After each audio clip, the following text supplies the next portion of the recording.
KBS 1라디오 뉴스레터 K.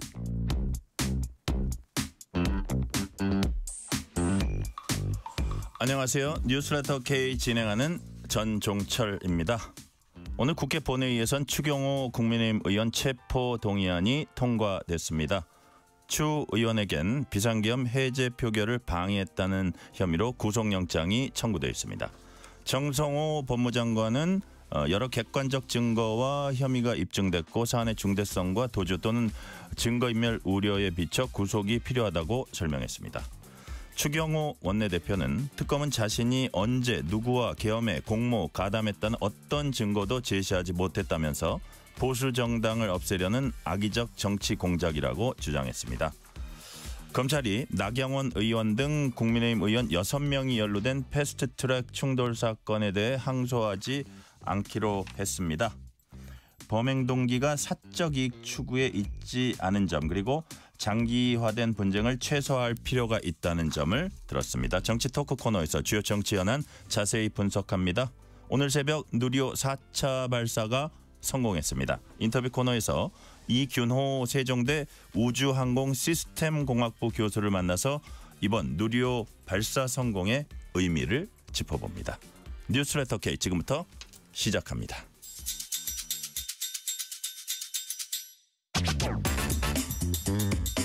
뉴스레터 K 정치 토크입니다. 김수민 시사평론가, 김기흥 국민의힘 미디어 대변인 나오셨습니다. 어서 오세요.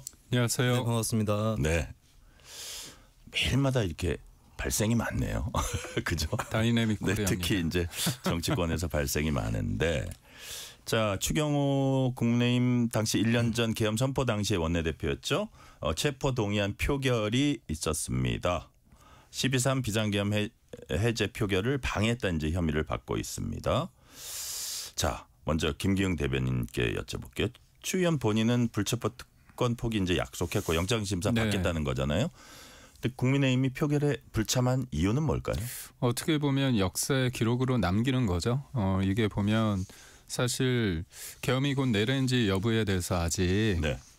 법적 판단이 나오지 않은 상태인데 이거에 관련해서 내란 주요 임무 종사를 했다는 의미로 해서 표결을 방해했다는 거 아닙니까? 그렇지만 내용을 보면 이게 사실 개인적인 의미를 넘어서 추경호 전 원내대표를 네. 올가맨 다음에 나아가서 이제 국민의힘을 내란 정당으로 명시해서 해산시키겠다는 그런 겁니다. 그러니까 대한민국 자유민주주의 체제에서 제1야당을 없애려고 하는 첫 단추를 시작했다고 볼 수 있거든요. 그렇다면 우리가 어차피 통과될 거기 때문에 찬반을 한다는 것보다는 우리의 명시적으로 이게 문제가 있다는 걸 명확히 하기 위해서 네. 같이 참여는 안 한 상태고 무엇보다도 당사자 입장에서는 추경호 전 원내대표는 본인이 불체포 특권을 사용하지 않는다고 했으니까요. 네. 법원의 정확한 판단을 저희는 구하는 그런 쪽으로 내부 방침을 정한 것으로 알고 있습니다. 네. 야당의 표결 불참은 어떻게 보셨어요? 김수민 평론가님. 일단 여당 시절에 국민의힘이 여당 시절에 이재명 대통령이 야당 대표일 때 그때 체포동의안이 상정이 됐었고 한 번은 부결되고 한 번은 가결이 됐습니다. 근데 그런 과정 속에서 국민의힘에서는 불체포 특권 포기라는 명분을 들어서 물론 표결 자체도 찬성을 했거니와 스스로도 우리도 불체포 특권을 포기한다 이렇게 선언도 했었거든요. 네. 그런데 그건 원칙으로 세워놓은 것인데 원칙이라는 것은 자신들이 불리하거나 기분이 나쁠 때도 지켜야 그것이 원칙이 되는 것입니다. 근데 이제 이게 화살의 방향이 바뀌니까 그때 원칙을 결국 저버린 것이다. 물론 표결 불참이라고 했을 때 뭐 반대는 아니니까 반대하고 똑같은 건 아니겠지만 어쨌든 그때와 같은 잣대로 따지자면 이번에도 표결에 참여를 해서 찬성표를 던지는 것이 원칙을 지키는 것이었다는 생각이 들고 그리고 체포 동의안이라고 하는 게 잡아가라 뭐 체포하라 구속을 촉구한다 이런 뜻이 아닙니다. 구속영장 실질심사를 받아보라라고 하는 의미인 거거든요. 네. 그런 의미에서 그 원래 했던 그 선언과 원칙에 따라서 찬성 표결하는 게 맞는 것이다. 이 말씀을 드립니다. 오늘 표결 결과 보니까요. 찬성 172표, 반대 4표, 기권 2표, 무효 2표. 이 표 분석은 어떻게 합니까? 국민의힘 의원들이 다 불참을 했거든요. 네. 그런데 반대가 4표가 나오고 기권 2표, 무효 개혁신당 2표. 했나요? 개혁신당은 한 했겠죠. 것으로 예, 보입니다. 예, 예. 그런데 어쨌든 개혁신당 의원이 3명이거든요. 근데 지금 뭐 소위 이탈표로 묶어보면 반대 4표, 기권 2표, 무효 2표, 5표 정도는 된다. 네, 8표에서 만약에 개혁신당 의원들이 전부 기권이나 반대나 무효를 던졌다고 해도 남는 표가 생기는 거거든요. 이게 이제 반대나 기권은 약간 소극적 의미의 약간 뭐 반대표라고 보시는 거죠. 예컨대 기권이나 무효 이런 거는 실수일 수도 있고. 네, 실수일 수도 있고. 근데 이게 무효표 처리할 때 의원들이 뻔히 뭐가 무효표가 되는지 알기 때문에 네. 일부러 그렇게 하는 경우도 있습니다. 예를 들면 가라고 써야 되는데 네. 뭐 찬성 이렇게 쓰면 무효가 되거든요. 네네. 근데 이걸 실수라기보다는 뭐 등원한 지 얼마 안 됐으면 모르겠는데 이제는 그런 실수를 할 의원들이 없을 것 같아서 어쨌든 좀 찬성하지 않은 의원이 의식적으로 찬성하지 않는 의원이 8명 됐다는 건데 뭐 아주 큰 규모는 아니겠지만 네. 일부 이제 좀 속마음으로 뭐 약간 동정표랄까요?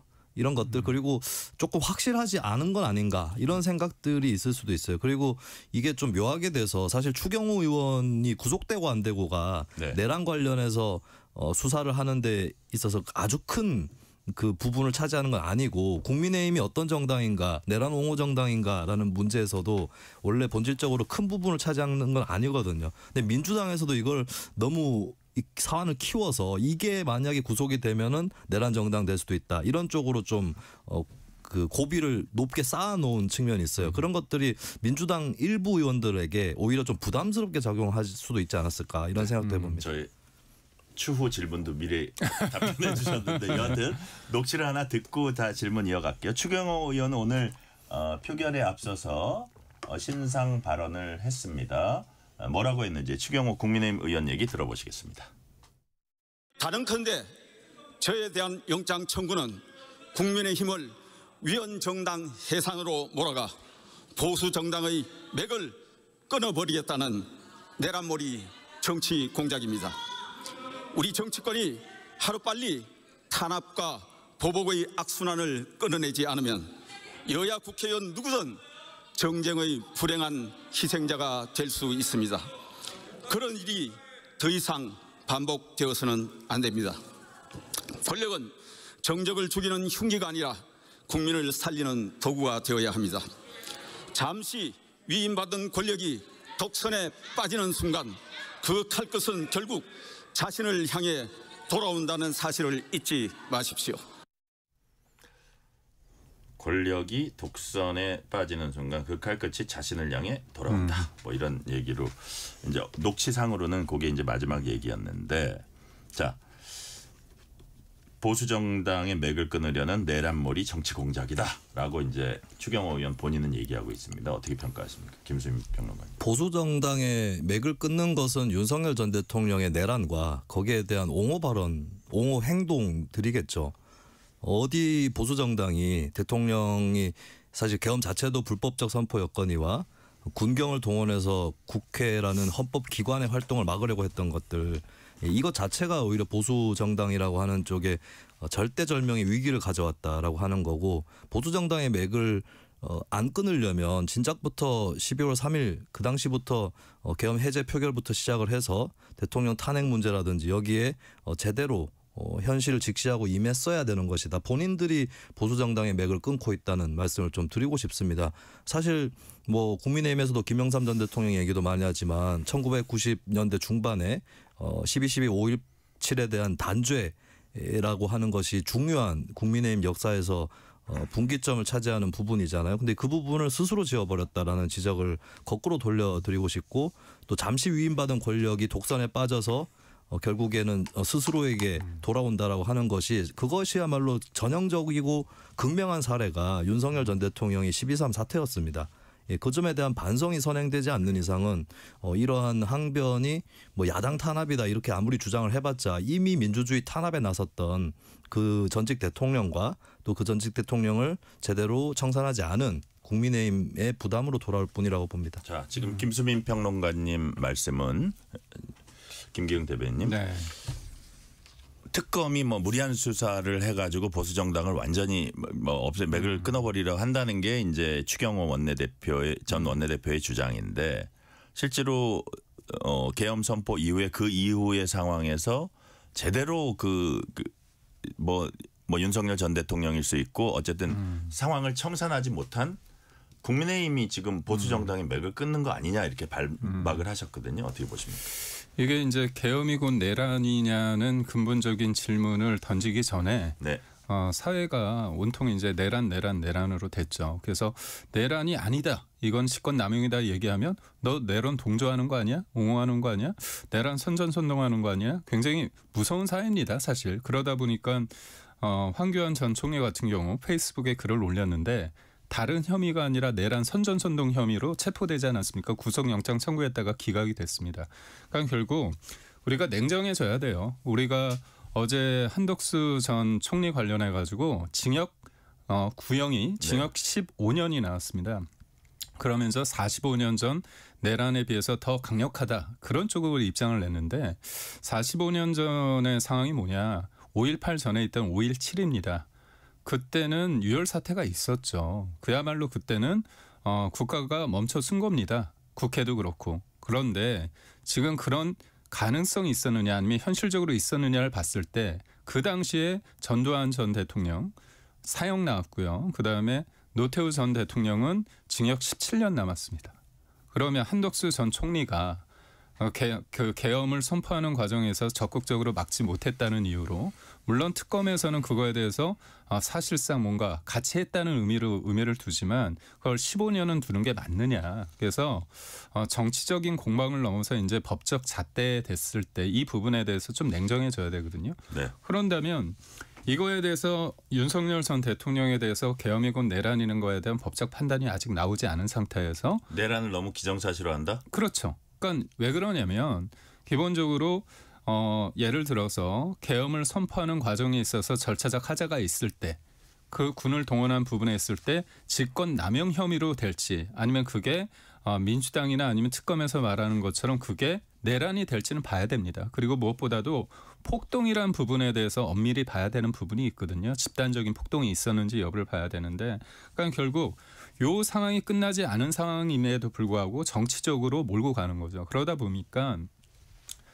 야당을 없애야 될 존재가 되는 겁니다. 그래서 그 첫 번째 단추는 원내대표였던 추경호 전 원내대표가 그 당시에 계엄 해제에 있어서 방해를 했다는 건데 지금 체포동의안 넘어와가지고 혐의 내용을 보면 어떤 게 있냐면 사실상 원내대표로서 최고의 아침마다 보면 민주당을 비판할 수 있는 거 아닙니까? 수십 번에 이르는 어떤 탄핵 이런 부분에 대한 문제와 그리고 방탄국회 이런 부분에 문제 제기한 것도 넣어 있고 또 하나는 대통령을 만나가지고 저녁 자리에서 화이팅을 외친 내용도 있고 대학교 2학년 때 고려대 2학년생이었는데 그때 계엄을 경험했기 때문에 계엄의 위법성에 대해서 충분히 알고 있기 때문에 그것까지 다 혐의로 넣었거든요.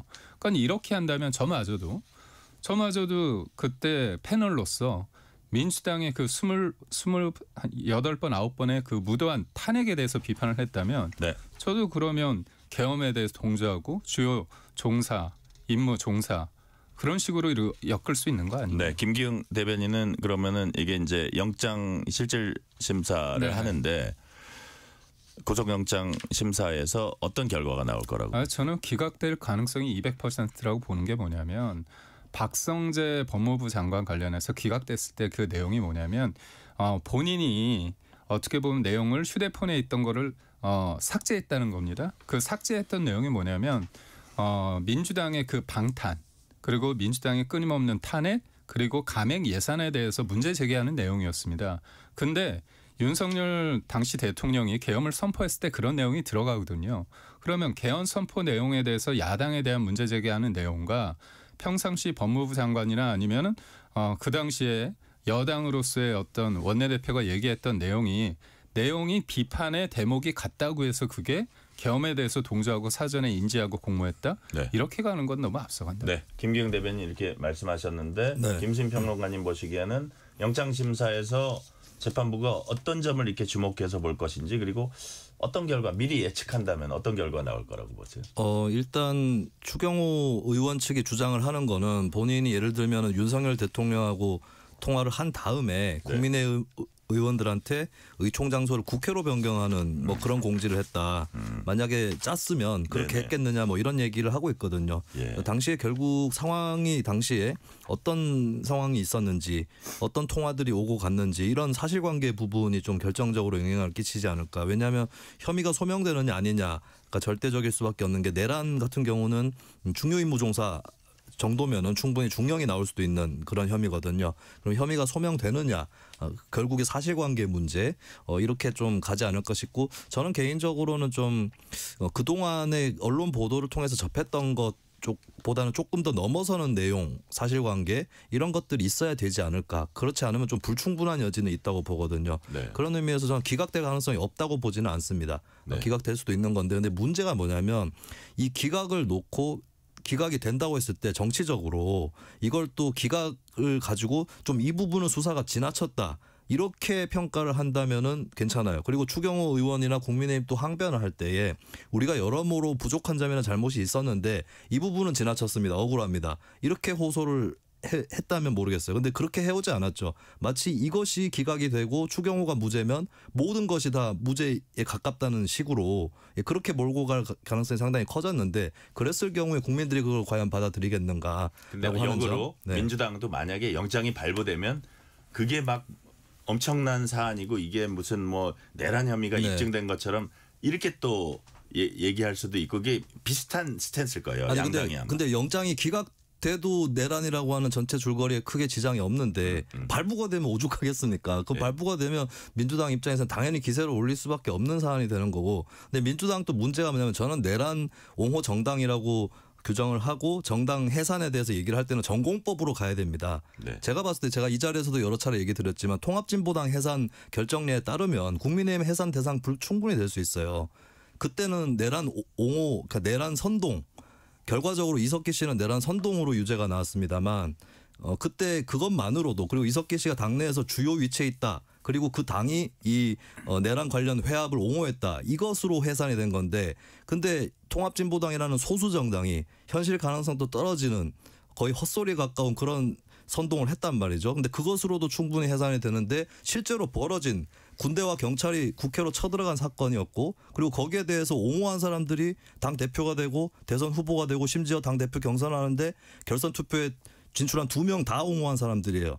이거 충분히 해산 대상이 되는 건데 민주당이 이거를 계속 회피해 오다가 추경호 의원 문제를 끼워 넣어서 이것이 되느냐 안 되느냐 이것으로 리트머스 시험지를 삼는 우를 범했다는 거죠. 네. 그 점에 오히려 저는 민주당하고 거꾸로 그러니까 국민의힘이 민주당을 비판하는 맥락의 반대 맥락에서 민주당이 전곡법으로 승부를 하지 않았다라고 지적을 하고 자, 싶습니다. 지금 이제 말씀하시는 중에 제가 얘기를 듣고 다시 질문을 네. 드리면 통합진보당 해산과 비교해서 거기에 비하면 뭐 정청래 대표도 비슷한 얘기를 여러 번 했습니다만 뭐 10번 100번이라도 해산될 수 있다라는 주장에 대해서는 김기영 대변인은 어떻게 보세요? 통합진보당과 사실상 이것을 비교하는 것 자체가 어불성설이라고 봅니다. 예를 들어서 계엄에 대해서 그 당시에 6시간 계엄 결과가 어떻게 나올지 모르지만 국회에서 어떻게 보면 표결을 통해서 계엄을 끝내지 않았습니까? 그리고 대통령이 그 과정에서 만약에 이거를 어기고 군대를 계속 유지시켰다. 그 부분이 아니잖아요. 여튼 절차적인 부분에 대해서 여러 가지 논란은 있지만 받아들였습니다. 그러니까 우리가 상식적으로 좀 하나를 짚고 가야 되는 게 대통령이 헌재에서 파면됐다는 게 계엄이 곧 내란이 아닙니다.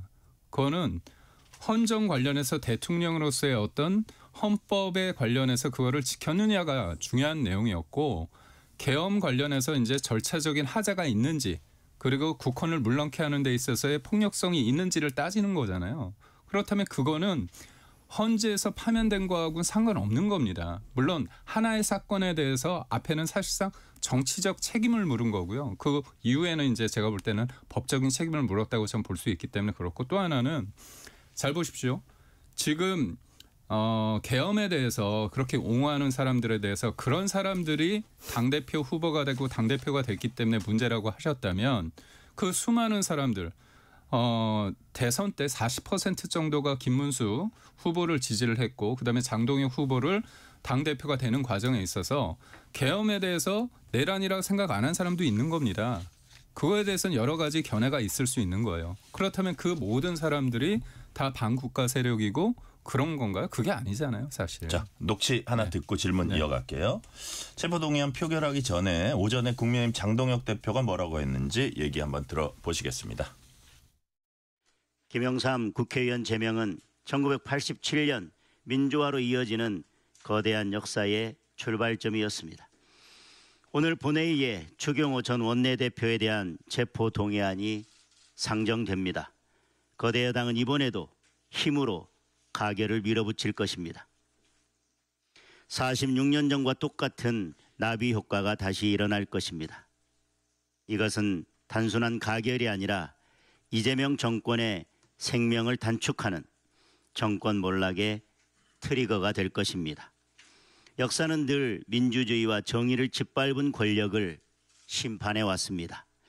잠시 살기 위해 영원히 죽는 길을 택할 수 없다고 하신 김영삼 전 대통령님의 그 말씀을 깊이 되새겨 보길 바랍니다. 자, 김수인 평론가님 아까 말씀하신 거하고 좀 연결이 되는데 통진당과의 비교라기보다는 예를 들어서 이런 식으로 한번 비슷한 질문을 드려볼게요.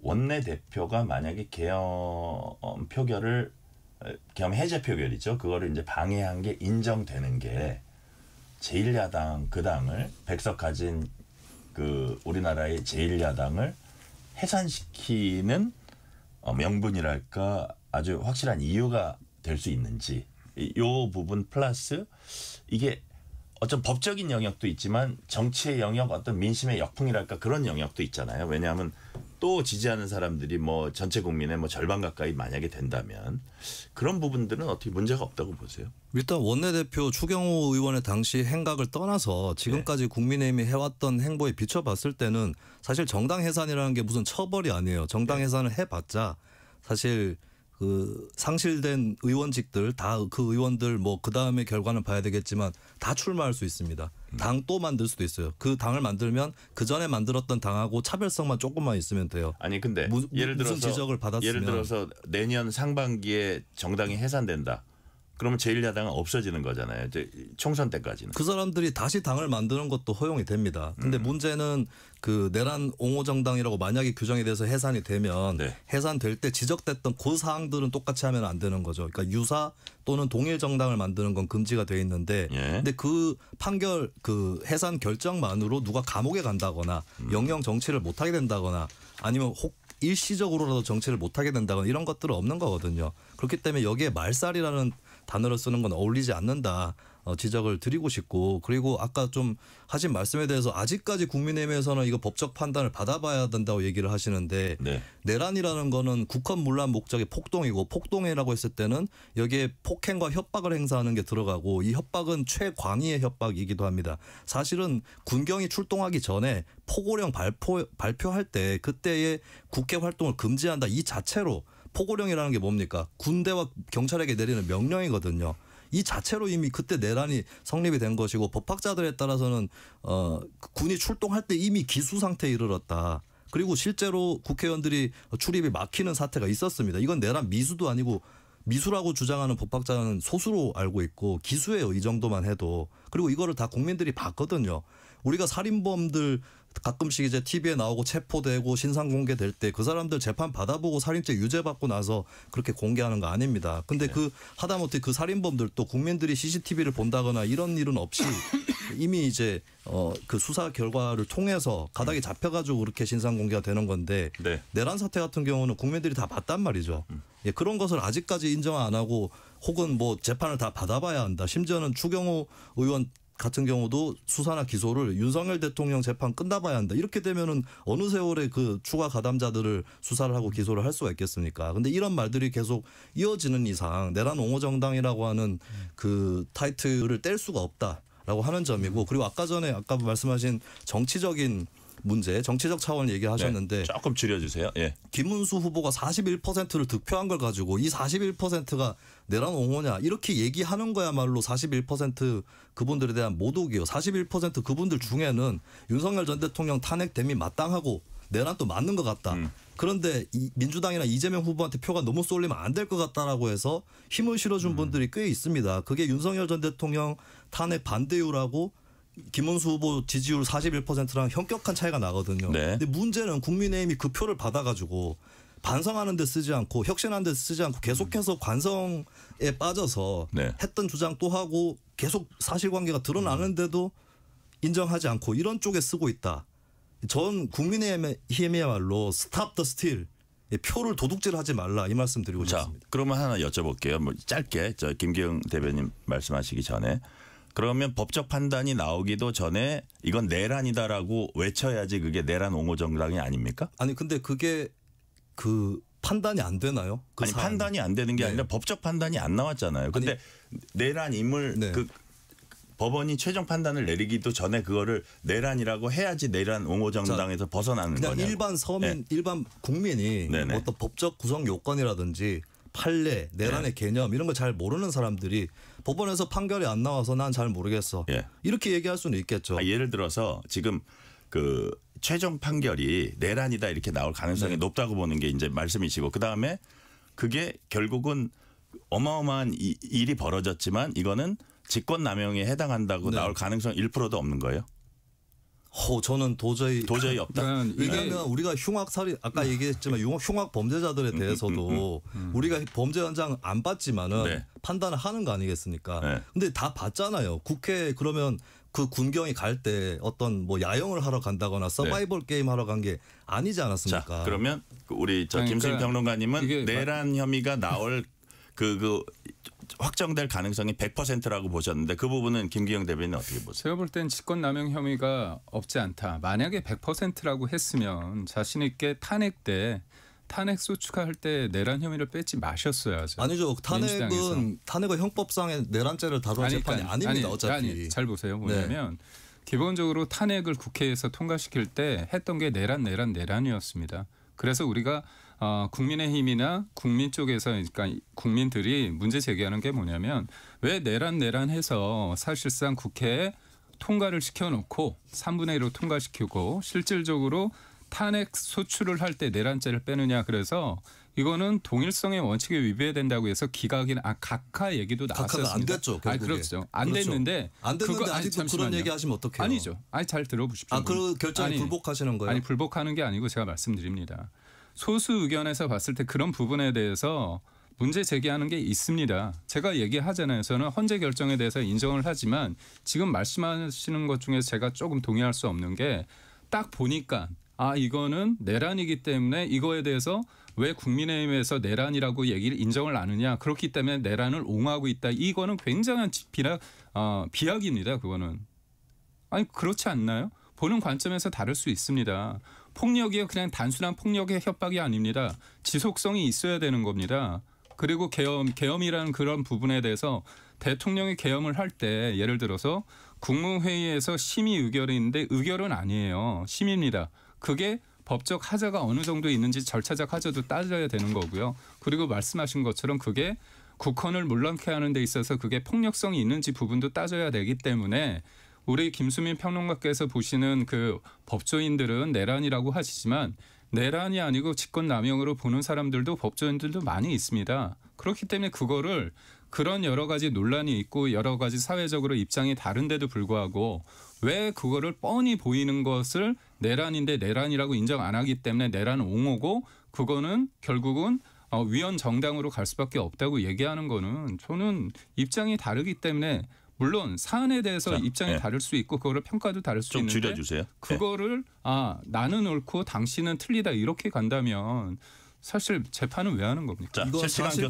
사실관계에 상황 의한 겁니다. 네, 실시간 교통 상황 알아보겠습니다. 라디오 교통정보센터 김민혜 리포터 나와주세요. 네, 이 시각 교통 정보입니다. 지금 도로 이동량 빠르게 늘고 있습니다. 우선 수도권 제1순환고속도로 일산에서 판교 쪽 노지 분기점에서 송내까지 9km가량 밀리고 있고요. 판교에서 일산 방향은 시흥 요금소에서 송내까지 8km 어렵습니다. 경부고속도로 서울 방향은 잠원 부근 2, 3, 4차로 3개 차로에 걸쳐서 추돌 사고 났습니다. 사고 여파로 정체가 극심한데요. 달래내에서 잠원까지 가는 데만 12km가량 밀리고 있습니다. 영동고속도로 인천 방향은 동수원에서 북수원까지 9km 정체, 서해안고속도로 서울 쪽은 서해대교 부근 3차로와 갓길에서도 버스 관련 사고나 처리하고 있어서 주의하셔야겠고요. 이후 매송휴게소에서 팔곡터널까지는 7km 더디게 지나고 있고요. 광명역에서 금천까지도 제속도 내지 못하고 있습니다. KBS 교통정보센터였습니다. 퇴근길, 당신과 함께 읽는 세상 이야기. KBS 1라디오 뉴스레터 K. 문자 샵 9730, 짧은 문자 50원, 긴 문자 100원. 어플리케이션 콩은 무료. 유튜브 KBS 1라디오 계정 채팅창도 열려 있습니다.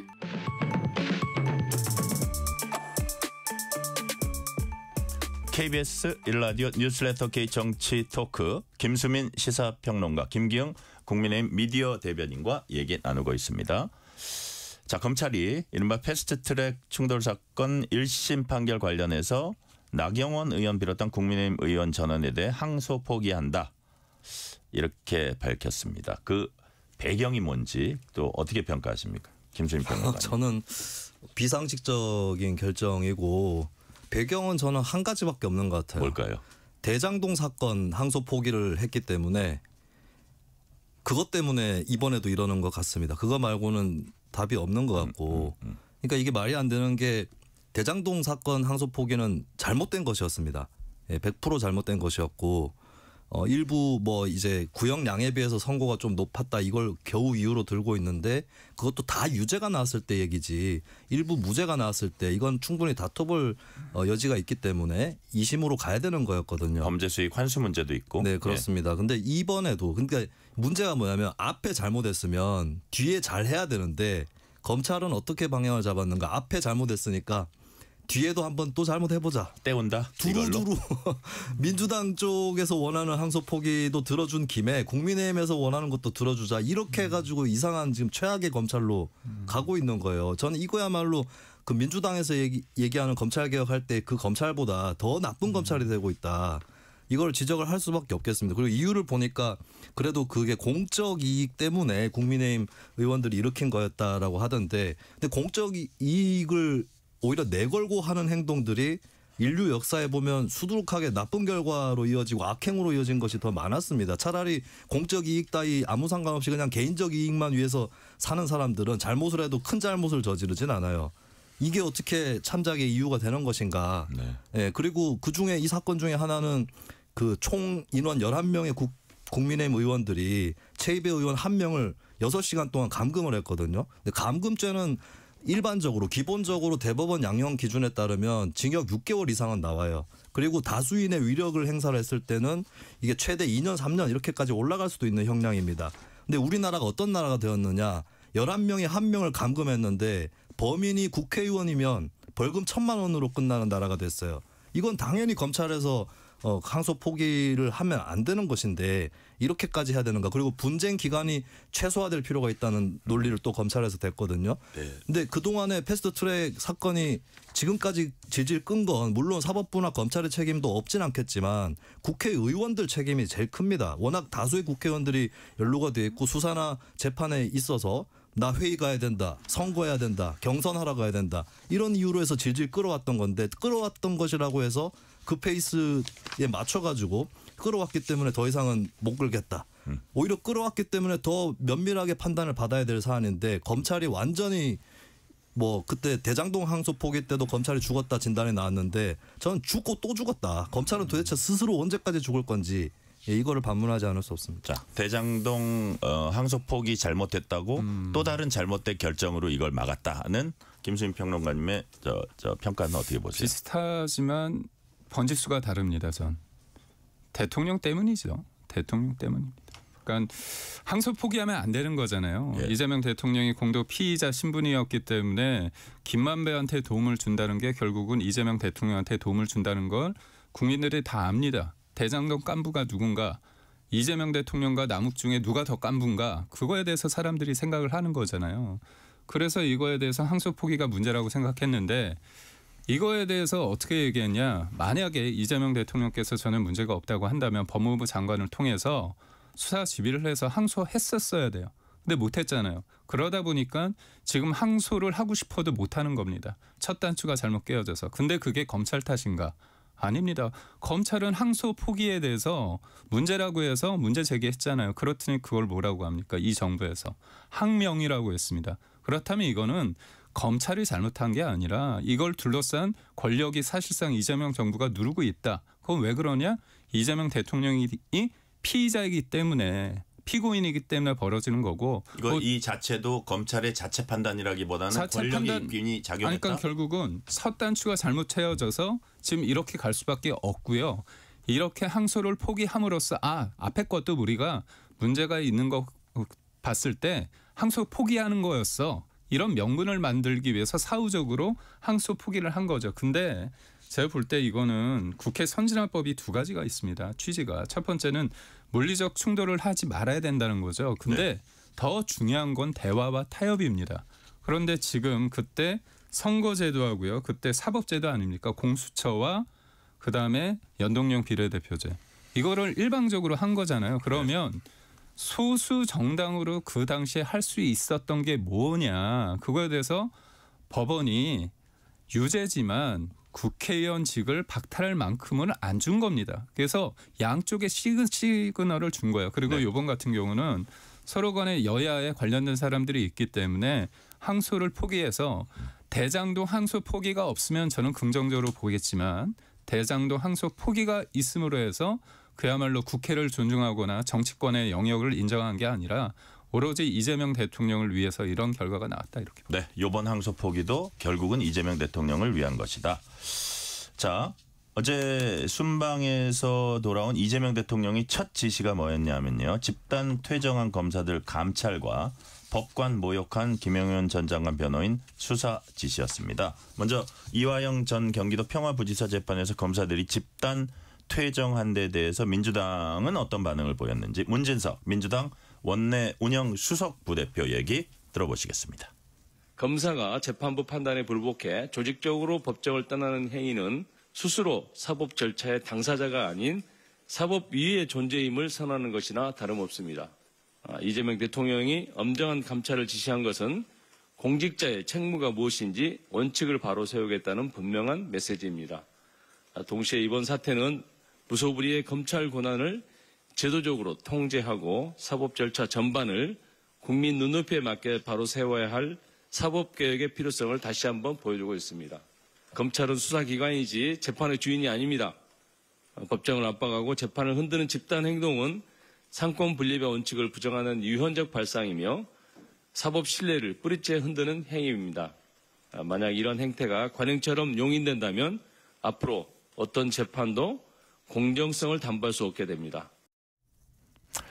자, 김수인 평론가님, 이게 이제 대통령 지시가 적절했냐 이런 좀 논란이 나오는 것 같아요. 여야 간 시각차가 큽니다. 여당은 행정부 수반이 할 수 있는 지시다 이렇게 이제 얘기하고 있고, 야당은 이해충돌이다, 명백한 직권남용이다, 공범이 다른 공범을 위해 수사기관을 검사들을 공격하는 거다. 뭐 이런 여러 가지 논평을 내놨습니다.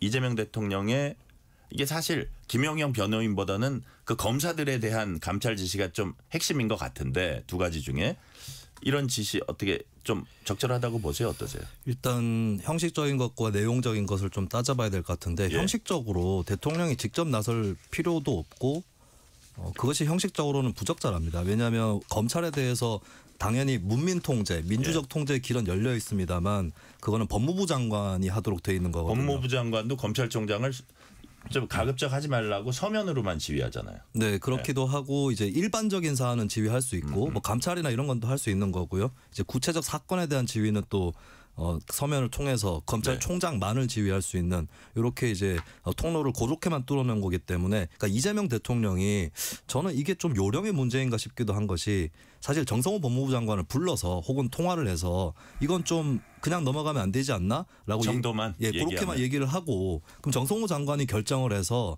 본인이 감찰을 지시하는 이 그림으로 가면 형식적으로는 나쁜 게 하나도 없는 거거든요. 네. 왜 굳이 이렇게 공개적으로 언급을 할까? 사실 이 부분은 좀 재고가 필요합니다. 예전에도 그 마약 사건 수사 관련해서 백혜룡 경정 직접 언급을 하면서 수사팀에 합류시켜라. 이렇게 대통령이 일일이 관여하는 것이 형식적으로도 문제가 있고 그리고 대통령 입장에서도 정치적으로도 부담이 실익이 없다. 예, 그렇습니다. 그래서 형식적으로 일단 문제가 있고 내용적으로는 일단 검찰이 집단 퇴정을 한 것은 잘못을 했다고 봐요. 재판부 기피 신청을 할 수 있습니다. 그리고 재판부 기피 신청은 이재명 대통령도 했던 것이고 그런 것들이 사법 지연이다. 이런 말까지 들어가면서도 이제 피고인의 변호인의 권리를 행사를 했던 거고 검찰도 그런 권리를 행사할 수는 있거든요. 다만 그거를 계속 얘기를 하면 되지. 집단 퇴정이라는 이례적 사건. 그러니까 이번에 사실 대통령이 감찰 지시한 건 너무했다라고 지적하는 법조인들조차도 근데 집단 퇴정은 너무 이례적이고 지나치다라고 검사들을 지적을 하고 있거든요. 예, 이런 부분들은 좀 지적당해서 마땅하다 이런 생각도 듭니다.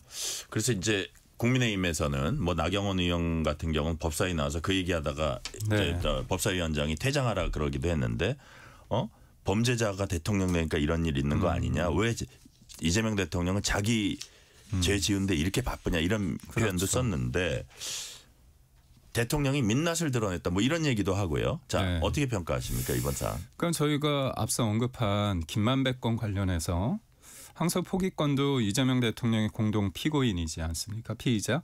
이번 것도 마찬가지입니다. 대북송금 관련해서 이재명 대통령 관련해서 이화영의 입이 굉장히 중요하다. 이화영이 어떻게 했습니까? 대북송금 관련해서 경기도지사 그 당시 이재명에게 보고를 했다고 얘기를 했잖아요. 그 이후에 내가 그거 아니다. 검찰의 회유를 받았다. 그래서 이른바 술자리 회유 이게 언급이 됐는데 이 내용이 뭐였냐면 그거에 대해서 위증을 했느냐 여부의 문제입니다. 근데 첫 번째 기피 신청 언제든 할 수 있고요. 두 번째 형소법 22조에 의하면 법관 기피 신청이 있을 때 특별한 경우를 제외하고는 소송 진행이 중단된다. 중단되니까 나온 겁니다. 그렇다면 그걸 퇴정한 거를 또 항명 정도로 이렇게 프레임을 잡는 겁니다. 그거 다 할 수 있거든요.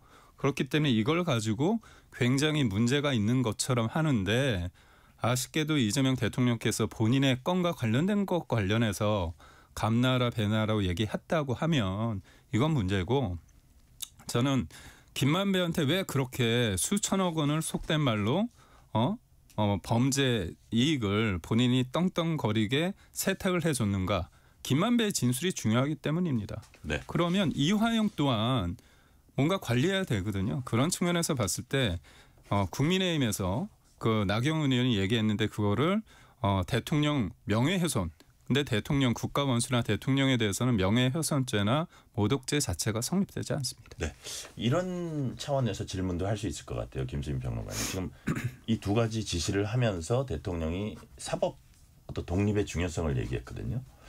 와, 그렇다면 지금 벌어지고 있는 사법부에 대한 압박, 이게 뭐 민주당 입장에서는 개혁이라고 하지만 또 반대 입장에서는 이게 엄청난 압박이고 사법 체계를 흔든다고도 이제 비난할 수 있는데 그런 일들이 벌어지고 있는데 퇴정과 뭐 법관 모독 그것도 뭐 크다면 큰 사안이지만 이 부분을 직접 지시한다. 이게 맞냐 도대체 등가성이. 그런 지적은 어떻게 보세요? 등가성 글쎄요. 뭐 일일이 사안들을 다 이렇게 뭐 무게를 달아보고 뭐 얘기를 할 수는 없는 거니까. 근데 저는 전체적으로는 이게 뭐 특정 정치 진영의 문제가 아니라 한국 정치 주류 정치가 사법부 독립에 대해서 얘기할 자격을 다 상실을 하고 있는 과정이라고 봅니다. 왜냐하면 항상 잣대가 달라요. 그러니까 어떤 거는 사법부를 적극 압박하고 모욕도 서슴지 않고 음모론 또 들이대고 어떤 거에 대해서는 또 이거는 사법부에 대한 부당한 압박이다. 이렇게 얘기를 사실 거대 양당이 번갈아 가면서 얘기를 하고 있잖아요. 아까 전에 그 항소포기 얘기도 나왔지만 패스트트랙 사건에 대해서도 둘 다 내로남불로 나오고 있고 이런 상황에서 근데 정말 깝깝한 것은 이런 판국에서는 사법부든 검찰이든 실제로 어떤 잘못을 했을 때 정치권에서 바로잡아야 되는데 정치권이 그보다 더 못하기 때문에 내로남불로 임하고 있기 때문에 바로 잡을 것은 그냥 일반 시민들이 나서서 바로 잡아야 되거든요. 왜 자꾸 시민들한테 이렇게 무거운 숙제를 주는 건가? 네. 네, 이런 생각이 듭니다. 네. 자, 어떻게 김기웅 대변인 짧게만 해주세요. 아니 저는 양비론에 대해서는 이건 분명히 다르다. 국민의힘의 어떤 판단에 대해서 사법부의 어떤 판결에 대해서 비판을 하지만 사법부 전체를 사실상 법원 행정처를 없앤다거나 대법관을 불러다가 속된 말로 조림돌림해서 끌어내리고자 탄핵과 특검을 운운한 거는 차원이 다른 거거든요. 그런 과정 속인데도 불구하고 대통령께서 뭐 검찰은 이거 법정을 압박하고 재판을 흔드는 집단 행동은 뭐 문제가 있다는 식으로 얘기를 한다면 이거 뭐죠? 민주당의 아버지가 누굽니까? 이재명 대통령 아닙니까? 그러니까 이게 왜 유체이타 화법을 하는 건지 아니면 민주당이 하는 것들은 그야말로 사법부 흔들기가 아니라 정의 구현이라고 생각하신다면 저는 이재명 대통령도 민주당의 어떤 힘 있는 어떤 지지를 보내주시는 게 맞지 않을까요? 자, 이 질문은 김기웅 대변인한테 먼저 드릴게요. 비상계엄 1주년이 일주일 앞으로 다가왔습니다. 장동혁 대표 그날이 12월 3일이 취임 100일이라고도 합니다. 국민의힘 큰 숙제 안고 있습니다. 이게 마지막 기회라는 얘기도 뭐 하는 분들도 있고요. 자, 어느 정도의 메시지가 나올 걸로 전망하십니까? 저는 뭐 아주 현실적으로 말씀을 드리자면 추경호 원내대표, 전 원내대표의 어떤 영장 기각으로 인해서 정치적 운신의 폭이 좀 넓어질 거다. 왜냐하면 내란 9999 이 프레임이 너무나 강하게 작동이 됩니다. 그래서 예를 들어서 거리에서 이재명 대통령에 대해서 비판을 하거나 그다음에 중국에 대해서 문제 제기하거나 그다음에 지금 사법부에 대해서 뒤흔드는 걸 헌정유린이라고 얘기하고 그게 구구는 아니잖아요 사실. 그리고 부정선거 관련해서 전 동의하지는 않지만 문제가 있다고 의혹 제기하는 게 구구입니까? 근데 그런 모든 것들을 너무나 내란과 구구라는 프레임 속에서 규정당해 왔습니다. 그러니까 그 부분에 대해서 사실 이거를 차분하게 냉정하게 하려면 우리가 요 얘기만 하면 되는 게 아니라 이른바 프레임 싸움에서 우리의 진영으로 가져와야 되죠. 그 부분이 뭐냐 결국은 지금 현 정부가 보이고 있는 법치 파괴, 헌정유린 그리고 부동산 문제 그리고 환율 문제, 관세 문제 여러 가지를 가지고 국민들을 설득해야 되는 그 어려움이 있고요. 제가 마지막으로 짧게 말씀드리자면 지주를 가지고 많이 말씀하십니다. 그런데 물이 끓기 전에 100도에서 끓지만 그게 비등점이지만 그게 에너지가 축적되는 과정이 있습니다. 근데 지금의 상황을 보고 너희가 지금 말하는 게 국민으로부터 외면을 받고 있다 이렇게 단정 짓기보다는 우리가 쇄신과 반성은 해야겠지만 우리가 하는 것들에 대해서 조금 기간을 두고서 좀 더 치열하게 싸워보는 것도 전 나쁘지 않다고 봐요. 전 잠깐 제가 좀 듣고 싶어하는 네. 약간 핵심이 빠진 것 같은데 네. 자 어쨌든 지방선거 앞두고 중도층에 다가가야 됩니다. 네. 자, 뭐 예를 들어서 뭐 지나치게 야당의 프레임에 빠질 필요는 없다고 하지만 그래도 제 생각에도 많은 국민들이 국민의힘이 과거와 단절하고 그건 뭐 윤석열 전 대통령을 주로 지칭하는 거겠죠. 그다음에 진정으로 반성하고 이게 좀 강도 높게 나와야 된다고 생각하는 사람들이 일반 국민이나 그 국민의힘 당원들 중에서도 많은 걸로 알고 있거든요. 그런 부분에서는 어느 정도 수위까지 지금 갈 수 있냐는 거죠. 근데 이게 이제 12월 3일이 장동혁 대표 100일이 되는데 예. 그 기간을 특정해서 그때 뭔가 메시지가 나와야 된다. 뭐 요구는 그럴 수 있죠. 아니 왜냐하면 그 타이밍은 좋잖아요. 그때 계엄 1년이 어쨌든 계엄 선거 네, 1년이고 장동혁 100일이고 그게 이제 지방선거 딱 6개월 전입니다.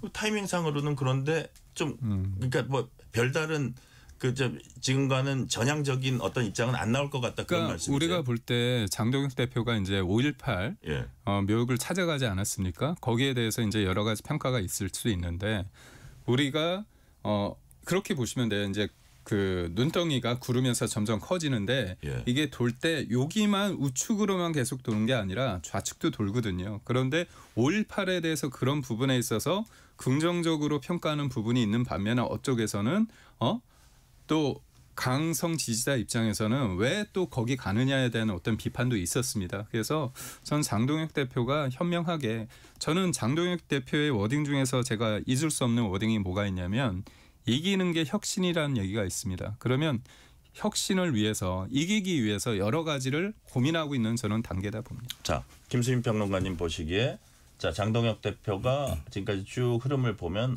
어느 정도의 메시지를 내놓는다고 보는지 국민들 입장에서 중도층에 있는 국민 입장에서는 어느 정도 메시지나 이런 제1야당이 모습을 보여야지 조금 네. 마음을 열 수 있다고 보세요. 일단 국민의힘이 많이 잘못했다고 생각하는 뭐 민주당 지지자 아니라도 많으니까요. 그런 국민들이. 그런 국민들 입장에서는 사실 장동혁 대표가 무슨 메시지를 내든 간에 믿을 수 없을 거라고 봅니다. 장동혁 대표가 그 메신저라는 것 자체로 네. 사실 사과 같은 건 기대하기 어렵고요. 어떤 모종의 사과가 나온다 할지라도 그게 정말 잘못한 부분에 대한 사과인 건지 아니면 우리가 민주당한테 져서 미안합니다 수준의 사과인 건지 후자 쪽에 가까울 가능성이 훨씬 높고 그리고 예를 들어 뭐 윤석열 전 대통령 문제, 내란 문제 이런 것들을 인정할 거였으면은 뭐 진작에 인정을 했을 것이기 때문에 결국에 사실 국민의힘이 혁신과 사과의 메시지를 낸다는 거는 내부의 구성원을 그 지도부의 네. 교체라든지 이런 것들이 수반되지 않고서는 불가능한 거라고 보거든요. 그런 의미에서는 그런 그 비판적 국민들도 그다지 장동혁 대표의 메시지에 기대에는 걸지 않을 것이고 장 대표도 그런 기대할 만한 메시지는 내놓지 않을 것이라고 봅니다. 네, 오늘 말씀은 여기까지 듣겠습니다. 지금까지 김수민 시사평론가, 김기영 국민의힘 미디어 대변인이었습니다. 오늘 말씀 감사합니다. 고맙습니다. 뉴스레터 K 1부 마치고 2부가 이어집니다.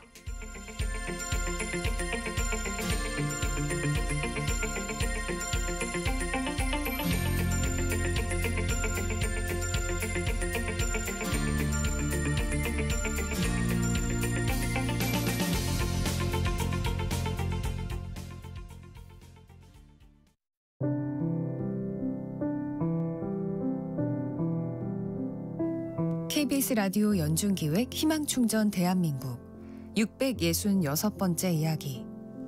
안녕하세요. 아나운서 유지원입니다.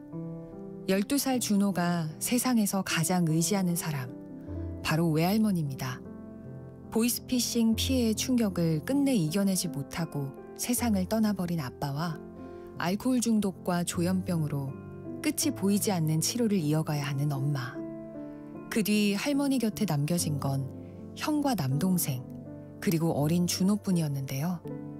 이가 없어 매일 죽으로 끼니를 때우는 할머니는 아픈 몸을 부여잡으면서도 손자들 걱정을 내려놓지 못합니다.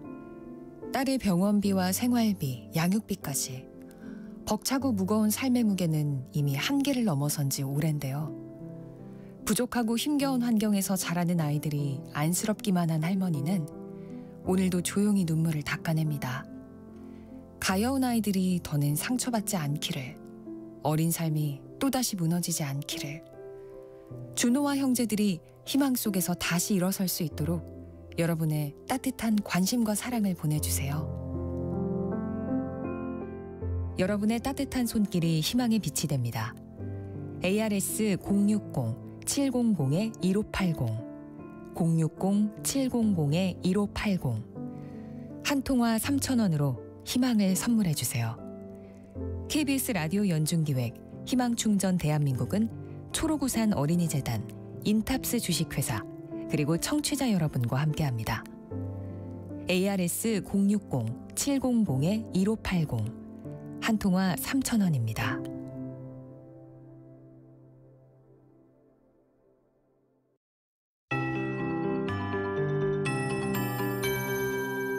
KBS 58분 날씨. 현재 바람이 강하게 부는 가운데 대부분 지역에 비가 약하게 내리고 있습니다. 오늘 서울의 낮 기온 8.7도로 평년과 비슷했습니다. 그러나 북쪽에서 찬 공기가 유입되면서 내일 아침에는 오늘보다 더 추워지겠습니다. 바람도 강해 체감온도는 더 낮겠습니다. 오늘 비나 눈이 얼어 빙판이나 도로 살얼음이 나타나는 곳이 많을 것으로 보여서 각별한 주의가 필요하겠습니다. 내일은 서울도 영하권으로 떨어지는 등 전국 대다수 지역 영하권이 되겠습니다. 대관령 영하 7도, 서울 영하 1도 등 전국의 아침 기온이 영하 5도에서 영상 5도가 되겠습니다. 낮 기온은 서울 7도 등 전국적으로 6도에서 12도로 낮 기온도 오늘보다는 조금 낮겠습니다. 오늘 전국에 구름 많은 가운데 대부분 지역에 가끔 비가 조금 더 내리겠는데요. 미미한 양입니다. 1에서 5mm 정도인데 높은 산지에 눈으로 쌓일 수 있겠습니다. 강원 산지에 1에서 5cm, 전북 동부와 제주 산지에는 1cm의 눈이 예상되니까 주의하셔야겠습니다. 내일 오전까지 바람이 강하게 불 것이라는 예보입니다. 해안과 산지 제주에는 순간 풍속이 초속 20에서 25m 안팎으로 매우 강한 바람이 되겠습니다. 내일 전반적으로 맑은 날씨가 되겠고요. 대부분 해상에 풍랑특보 발효 중으로 파도가 2에서 5m로 높겠습니다. 지금 서울의 기온 4.5도입니다. 강혜종입니다.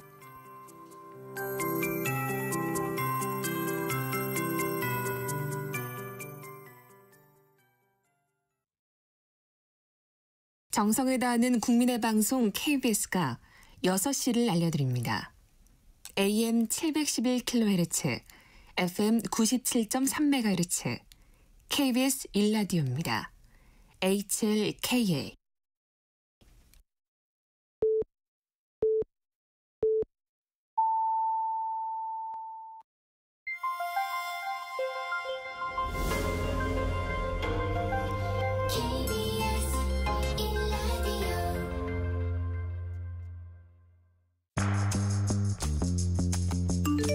여러분은 지금 퇴근길 시사편지 한 장, KBS 1라디오 뉴스레터 K를 듣고 계십니다.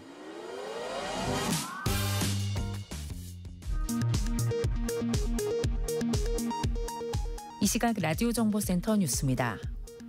이종섭 전 호주 대사 도피 의혹을 수사하는 순직 해병 특검팀이 윤석열 전 대통령과 조태용 전 국가안보실장 등 모두 6명을 재판에 넘겼습니다. 김건희 특검팀은 양평 공흥지구 개발 특혜 의혹 등과 관련해 김건희 씨 오빠 부부를 소환했습니다. 윤석열 전 대통령이 공수처장과 영장전담 판사를 상대로 제기한 체포 수색영장 관련 권한쟁의 심판을 헌법재판소가 전원일치로 각하했습니다. 영장 청구 발부의 효력 정지 가처분 신청도 모두 각하됐습니다. 국회 패스트트랙 관련 폭력 사건과 관련해 황교안 전 자유한국당 대표와 나경원 국민의힘 의원 등에게 벌금형을 선고한 1심 판결에 대해 검찰이 항소를 포기하기로 결정했습니다. 12.3 불법 비상계엄 선포 당시 국회 계엄 해제 표결을 방해한 혐의를 받는 국민의힘 추경호 전 원내대표에 대한 체포동의안이 여당 주도로 국회 본회의를 통과했습니다. 윤석열 정부가 추진한 의대 정원 2,000명 확대 과정에서 의사 부족 규모 계산부터 잘못됐고 절차적 정당성이 부족했다는 감사원 감사 결과가 나왔습니다. 특히 윤 전 대통령 지시로 증원 규모가 4배로 늘어난 것으로 드러났습니다. 지금까지 라디오 정보센터 뉴스 편유희였습니다. 뉴스의 진수를 보여주는 인터뷰. 뉴 진수. 한국형 발사체 누리호 발사가 성공했습니다. 4번째 발사인데 새로운 우주시대 서막이 열렸다는 평가도 나오고 있습니다. 오늘은 이균호 세정대 우주항공 시스템공학부 교수와 관련 내용 상세히 짚어보겠습니다. 이균호 교수님 어서 오세요. 네, 안녕하세요. 이균호입니다. 네, 귀한 시간 내주셨습니다. 자, 오늘 새벽에 교수님께서도 이제 발사 과정 라이브로 이제 지켜보셨을 것 같아요. 네. 당국이 발사 성공 이렇게 공식 발표했을 때 이 분야의 학자들은 어떤 생각, 어떤 느낌을 받습니까? 아, 네. 저도 이제 학교에 오기 전에 한국항공우주연구원에서 위성 개발을 참여를 했었는데요. 예. 일단은 그 누리호를 개발하고 성공시키느라고 고생하셨던 많은 연구자와 관계자분들의 어떤 노력, 수고, 눈물, 땀 이런 것들이 좀 생각이 났고요. 아주 눈앞에 생생하시겠어요. 그들의 모습이. 그리고 압박도 많으셨을 것 같고 스트레스도 있으실 것 같고 여러 어려움들이 있으셨을 텐데 그런 것들을 잘 견뎌내시고 이제 성공시켰으니까 제가 일단 부족하지만 축하의 말씀을 한번 드리고 싶고요. 그 외에도 이제 이번에 기존의 발사와 달리 이번에는 위성의 수도 많이 늘어났고 그다음에 무게도 좀 많이 늘어났고 고도도 좀 50km 정도 늘어나고 했는데 그런 어려움 속에서도 이제 그 발사체가 안정적으로 성능을 발휘했다는 점 그런 걸 통해서 이제 우리 땅에서 우리 기술로 만든 위성을 이제 우리 발사체로 성공시킴으로써 국가 기술력이 좀 한 단계 성장했다, 도약했다라는 그 점에서 좀 자부심이 많이 컸습니다. 그러니까요. 이런 대형 프로젝트다 보니까 이게 성공과 실패가 너무 그냥 극명하니까 스트레스가 얼마나 많을까 그런 저기도 생각이 드는데 자 교수님 누리호 이번 발사 임무가 정확히 어떤 거였어요? 네. 일단 누리호의 임무는 이번에는 위성을 13개를 싣고 고도 600km에 투입하는 것이 1차 목표가 됐습니다. 근데 이제 13개의 위성을 모두 성공적으로 분리해서 궤도에 투입하면은 그게 가장 좋은 결과였고요. 근데 이제 그 중에서도 이제 13개 위성 중에서 가장 중요하고 무게가 나가고 고가의 위성이 이제 차세대 중령 위성이라고 있습니다. 하나예요? 하나 말씀하시는 거예요? 예. 그게 이제 500kg 정도 되는데 그 위성이 이제 제일 중요한 그 위성이 되겠고 그래서 그 위성을 600km에 투입하고 분리시키는 것이 가장 이제 우선적인 성공 기준이라고 볼 수가 있겠습니다. 그러니까 성공했다고 발표했을 때는 그게 이제 600km에 지금 들어간 거예요? 네. 지금 601km 정도로 나오고요. 예, 한반도에서 600km 고도의 한 1km의 오차로 투입했다는 거는 정확도가 높은 편이라고 생각합니다. 그러니까요. 자, 13개 싣고 갔지만 그중에 가장 중요한 차세대 중형 위성 500kg짜리 그게 적절히 딱 진입했다. 그러니까 성공이다. 이런 말씀이시고요. 자, 이번에 보니까 발사 시간을 심야 시간대로 이제 선택을 했어요. 네. 이유가 있습니까? 네, 일반적으로 발사체의 발사 시간은 실어 나르는 위성의 임무와 아주 밀접한 관련이 있습니다.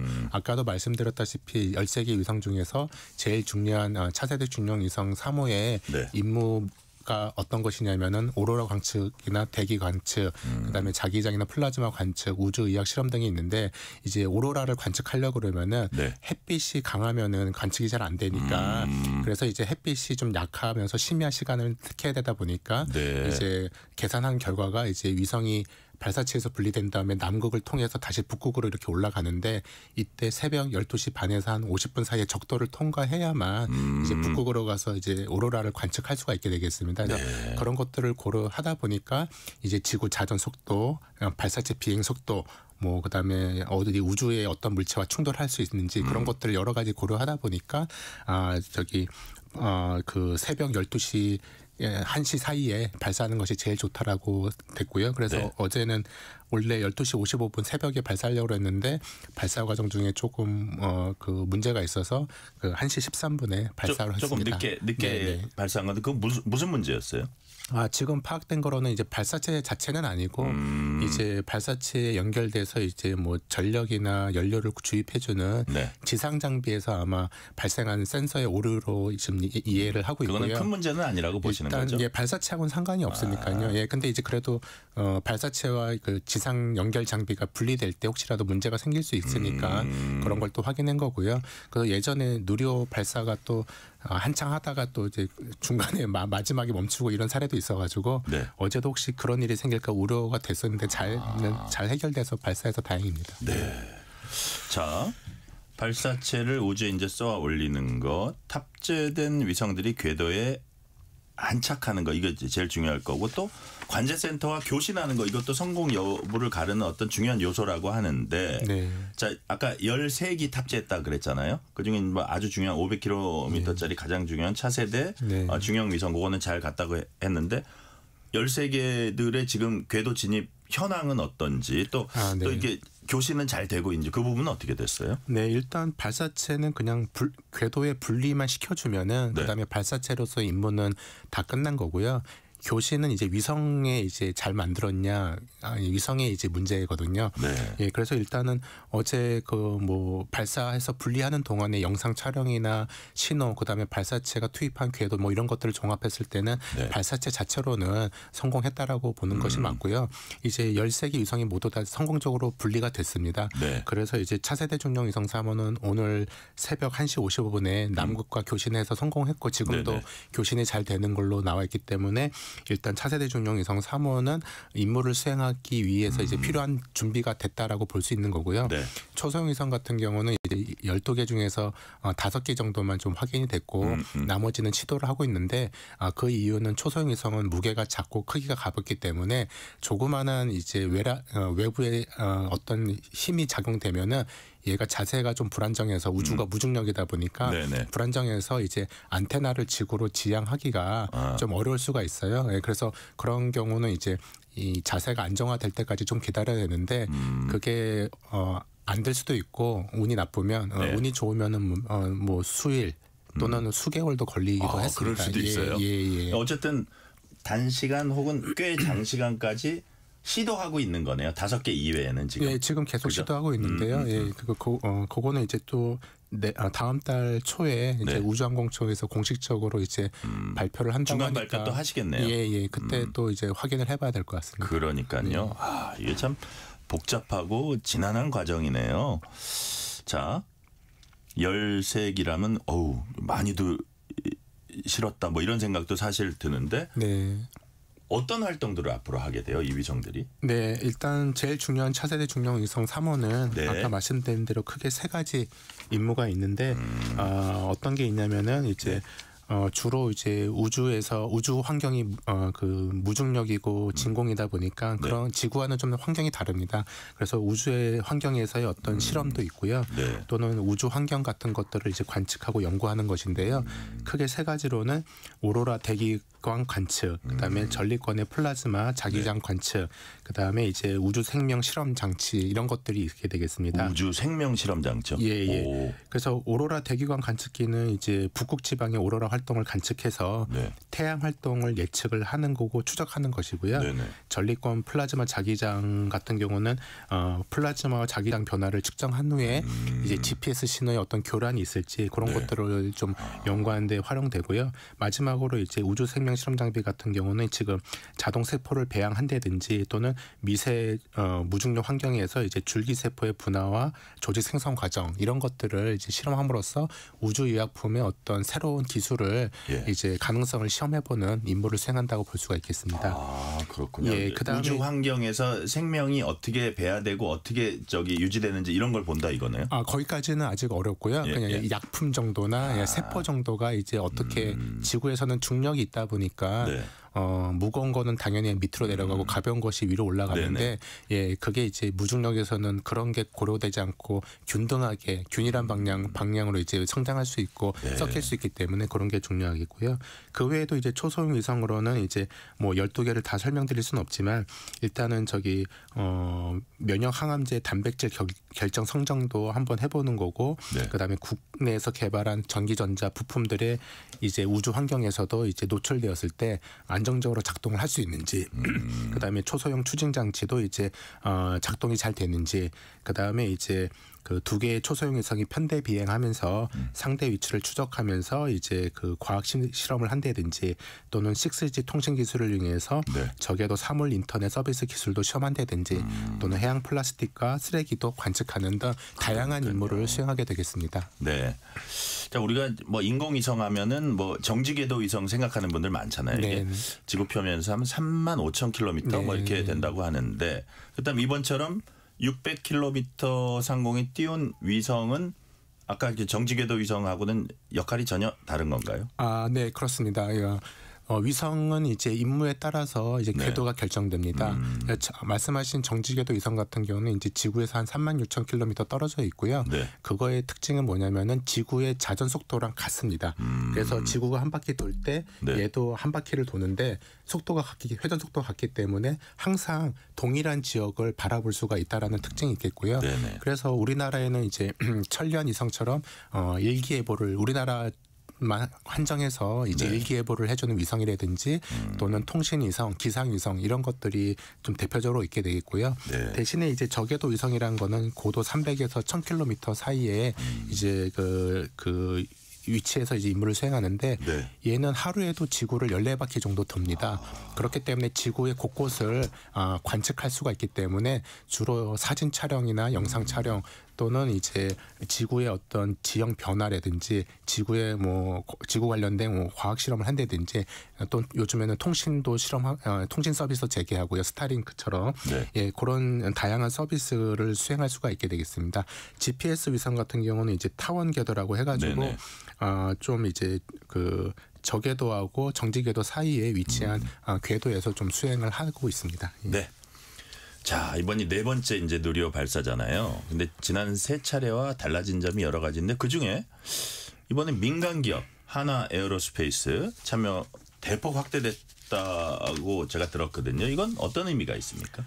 네. 지금까지는 이제 누리호 3차 발사까지는 정부의 출원 연구소인 항공우주연구소가 이제 발사체 총 제작과 조립 그리고 발사까지 모두 이제 주도하였습니다. 하지만 4차 발사부터는 이제 민간 기업체인 하나 에어로스페이스가 참여하게 되었고 이제 하나 에어로스페이스가 항공우주연구소로부터 발사체 총조립, 그다음에 구성품 제작업체 관리 또는 발사 준비까지 항우연이 했던 기능들을 역할들을 이제 기술 이전을 통해서 지도를 받고 그 역할을 앞으로 차츰 수행하는 것으로 되어 있습니다.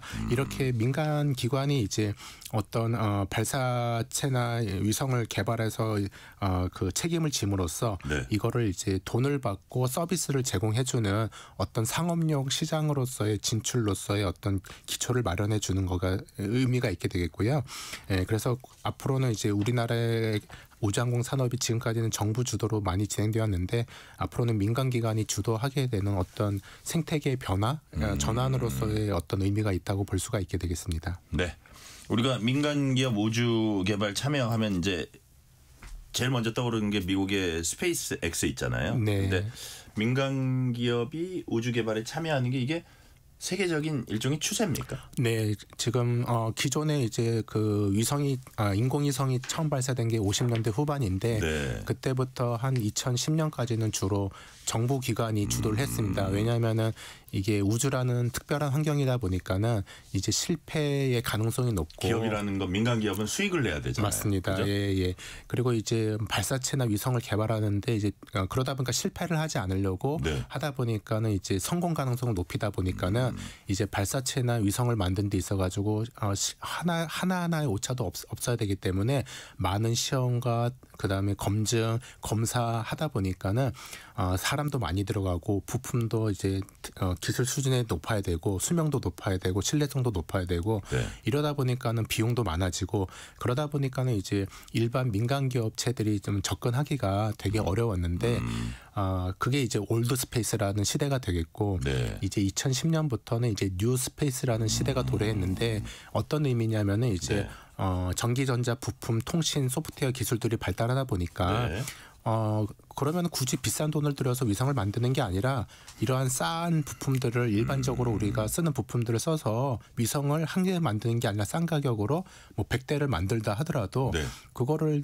제대로 시험 안 하고 우주로 그냥 보낸 다음에 그중에서 뭐 30대를 내가 뭐 실패한다 그래도 나머지 70대로 어떤 이윤을 벌어들인다 그러면은 충분히 이거는 수익이 있다라는 체제가 되었고요. 그래서 민간 기업체들 특히 이제 스타트업 이런 기업들이 자기들만의 어떤 첨단 기술들을 이용해가지고 그 실패의 가능성을 두려워하지 않고 싼 가격에 많이 생산해가지고 대량으로 발사해서 이제 서비스 데이터를 많이 획득하면서 서비스를 활용해주는 그런 시대로 진입하게 됐고 그래 거기에 이제 스페이스X가 대표적인 그 뉴스페이스의 어떤 선도 주자인데 이제 예전에 발사체는 소모성 발사체라고 해서 연료를 싣고 가다가 다 쓰면은 분리해서 바다로 버리면서 무게를 줄여서 진행하는 방식입니다. 근데 이 소모성은 한번 버리게 되면은 다시 재활용이 안 되고 다음에 발사하려고 그러면 새로 처음부터 만들어야 되기 때문에 비용과 시간이 많이 들어갑니다. 근데 이제 스페이스X는 이거를 다시 지구로 회수해서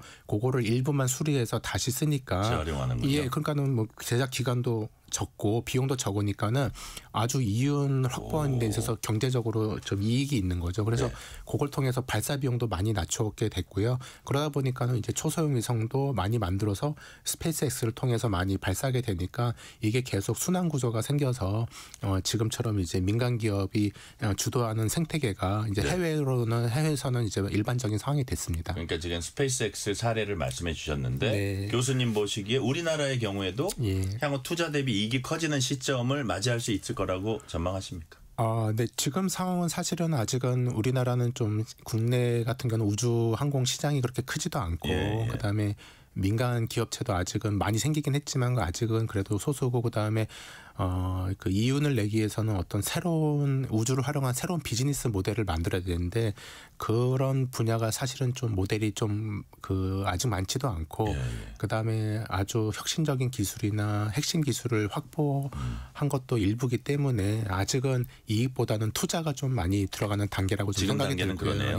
근데 이제 앞으로 이제 뭐 투자가 많이 늘어나고 또 새로운 모델이 나오고 핵심 기술을 확보하고 이게 자꾸 순환되다 보면은 언젠가는 또 이익의 투자가 보다 이익이 더 초과되는 그런 시점이 오지 않을까 생각을 하고 있습니다. 네. 자, 자체 개발 발사체로 우주 궤도에 위성 쏘아 올린 나라 미국, 중국, 일본, 러시아, 프랑스, 인도, 우리나라까지 해서 이렇게 7개 나라뿐이다라고 하는데 웬만한 나라들은 이 사업에 엄두를 못 내는 이유, 다시 말해서 이 사업이 어려운 이유, 그 핵심이 뭘까요? 제일 뭐 로켓의 여러 부분들이 많은 부품들이 있지만 제일 어려운 거는 로켓 엔진이라고 볼 수 있습니다. 그 중에서도 이제 로켓 엔진도 연료에 따라서 고체 로켓, 뭐 액체 로켓 이렇게 있는데 주로 액체 로켓이 제일 어려운 기술이고요. 왜냐하면은 얘가 이제 작동하는 어떤 조건이 고속, 고온, 고압이다 보니까 이러한 극한의 환경에서도 좀 안정적으로 성능을 내야 되는데 그러다 보니까는 이제 수많은 부품들이 이제 한치의 오차도 없이 작동해야 되거든요.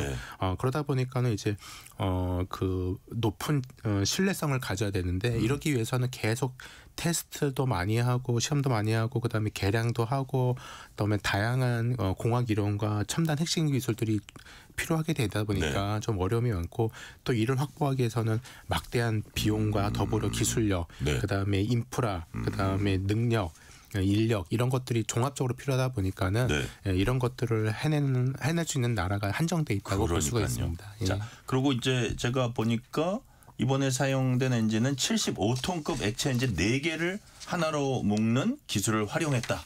이것도 무슨 얘기예요? 네. 기존에는 이제 보통 이제 로켓 엔진이 한 개로만 사용하는 경우도 있지만은 이제 만약에 그 엔진의 동일한 엔진을 여러 개 조합하게 되면은 그만큼 추진력이 높아지게 됩니다. 예를 들면은 누리호 같은 경우는 75톤 엔진을 4개를 썼기 때문에 75의 4배인 추진력을 얻게 되는 거고요.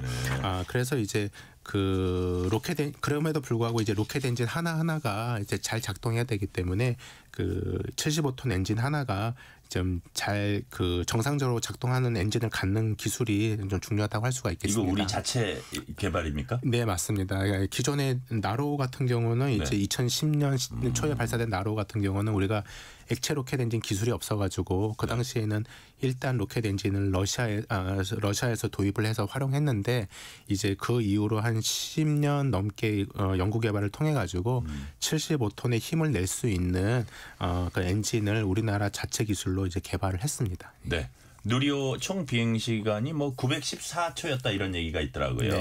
당초 계획했던 게 1284초보다는 이제 뭐 단축 짧은 건데 우주항공청이 뭐라 그랬냐면 이게 엔진 성능이 고도화된 덕분이다. 무슨 뜻입니까? 뭘 자세한 분석 원인은 나중에 발표되겠지만은 제가 알기로는 기존에 발사했던 로켓의 엔진하고 이번에 엔진이 크게 변경된 것은 없는 걸로 알고 있고요. 하지만 이전 발사에서도 이제 예측된 시간과 실제 작동된 시간이 조금 달랐던 점이 있었는데 그때의 원인으로는 제가 기억하기로는 이제 그 당시 발사체에 주입했던 연료와 산화제의 어떤 특성이나 조건이 시험할 때랑 좀 차이가 나서 그런 것 때문에 이제 엔진의 성능에 좀 변화가 있지 않았나 그런 그 사례가 있었고요. 그래서 이번에도 엔진은 똑같고 그 외의 조건들이 어떤 변화가 생겼기 때문에 엔진이 예상보다 높은 추진력을 발생시켰고 그래서 이제 비행 시간이 단축되었던 것으로 예상하고 있습니다. 네. 자, 앞으로 추가 발사도 이어질 걸로 보이는데 5차, 6차 이미 예정돼 있고 이제 2027년 6차 발사까지 예산을 이제 우주항공청이 짜놓은 걸로 알고 있습니다. 이게 비용 문제가 앞으로 걸림돌이 될 수가 있을까요? 맞습니다. 그래요? 예, 왜냐하면은 우주항공 분야 자체가 이제 높은 기술력과 높은 신뢰성을 요구하다 보니까 그 비용이 높게 발생할 수밖에 없습니다. 그래서 아까 말씀드렸던 것처럼 민간 기업체가 쉽게 하기는 어려운 거고요. 그래서 정부 주도로 지금까지 해왔는데 이제는 이제 전 세계적 트렌드가 이제 민간 기업체가 주도하는 방식이다 보니까 우리나라 민간 기업체들도 어떻게 하면은 가격은 좀 싸게 하면서 이제 서비스를 제공할 수 있을지 그런 것들을 좀 고민해봐야 될 시간이 되지 않았나 싶습니다. 예. 네. 자, 이게 우주 개발이라는 게 물리학, 화학 이런 기초과학 분야에서 최첨단 항공우주공학까지 뭐 정말 다양한 영역의 연구 성과의 집약체다 이렇게 볼 수 있잖아요. 근데 우리가 우주 개발 선도국, 선진국으로 한 단계, 세 단계 더 뛰어오르려면 아무래도 이런 저변이 넓히는 게 중요할 것 같아요. 그래서 이게 결국은 우리가 뭐 지금 막 이과 쪽에서 뭐 의대 이런 구조를 우리가 어떻게 하면 좀 타파할 수 있을지 이제 고민이 많은데 이게 이제 어떤 기초과학이나 공학 분야 국가적으로 강화하는 이런 시책과도 연결이 된 거고 이것 관련해서는 교수님 어떻게 보세요?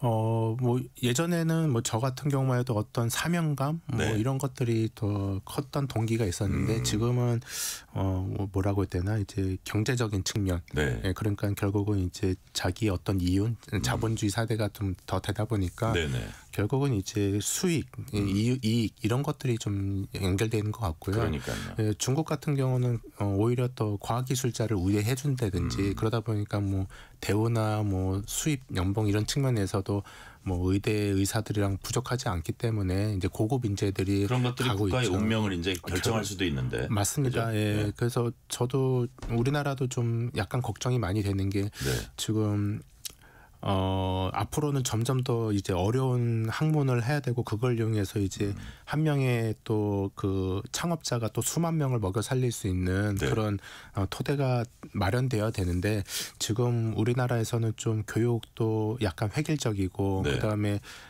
수준도 점점점 뭐라고 해야 되지? 약간 좀 저하되는 것 같고 그러다 보니까는 저도 좀 더 어렵고 좀 힘든 연구를 수행하기가 좀 점차 어려워지고 있다라는 걸 개인적으로 좀 느끼고 있습니다. 아무래도 이게 이제 구조적으로 이게 구조나 저변을 우리가 바꿔야 되고 이게 정말 우리가 미래 먹거리나 이런 것들을 세계 어떤 선도국으로 나가기 위해서 과연 어느 쪽을 치고 나가야 되냐 이게 또 하나 보여주는 아주 오늘 좋은 주제인 것 같고요. 자, 그렇다면 교수님 보시기에 우주개발 분야 가지 않은 길일 뿐 가지 못할 길은 아니다 이런 전망을 내놓는 분들도 있고 야 이거 진짜 우리가 해낼 수 있을까 이렇게 뭐 회의적인 시각을 가진 분도 있을 텐데 교수님 보시기엔 좀 승산이 있다고 보십니까? 우리나라의 우주개발? 거기엔 어떤 정책적 전폭적인 지원은 있어야겠죠. 승산을 맞습니다. 있으려면. 예, 맞습니다. 뭐 대표적으로 방위 산업과 이제 비교하시는 분들도 있는데 방위 산업 같은 경우는 이제 우리나라가 특수한 분단 상황이다 보니까 이게 결국은 방위 산업이 위축되면 국가 존폐에 크게 영향을 받습니다. 그렇기 때문에 수익이 안 난다 하더라도 이제 정부 차원에서 막대한 투자를 통해 가지고 산업을 키웠고 그다음에 기술과 인프라를 확보해 왔기 때문에 우리가 역량을 갖춘 상태였고 그리고 우리가 이제 모든 걸 잘하는 건 아니죠. 우리만의 어떤 그 잘하는 경쟁력을 향상시켜서 잘하는 분야만 이제 선정을 해가지고 했기 때문에 지금과 같이 어떤 세계적으로 그 분쟁이 생겼을 때 우리가 어떤 약진할 수 있는 기회를 잡게 됐다고 저는 생각이 듭니다.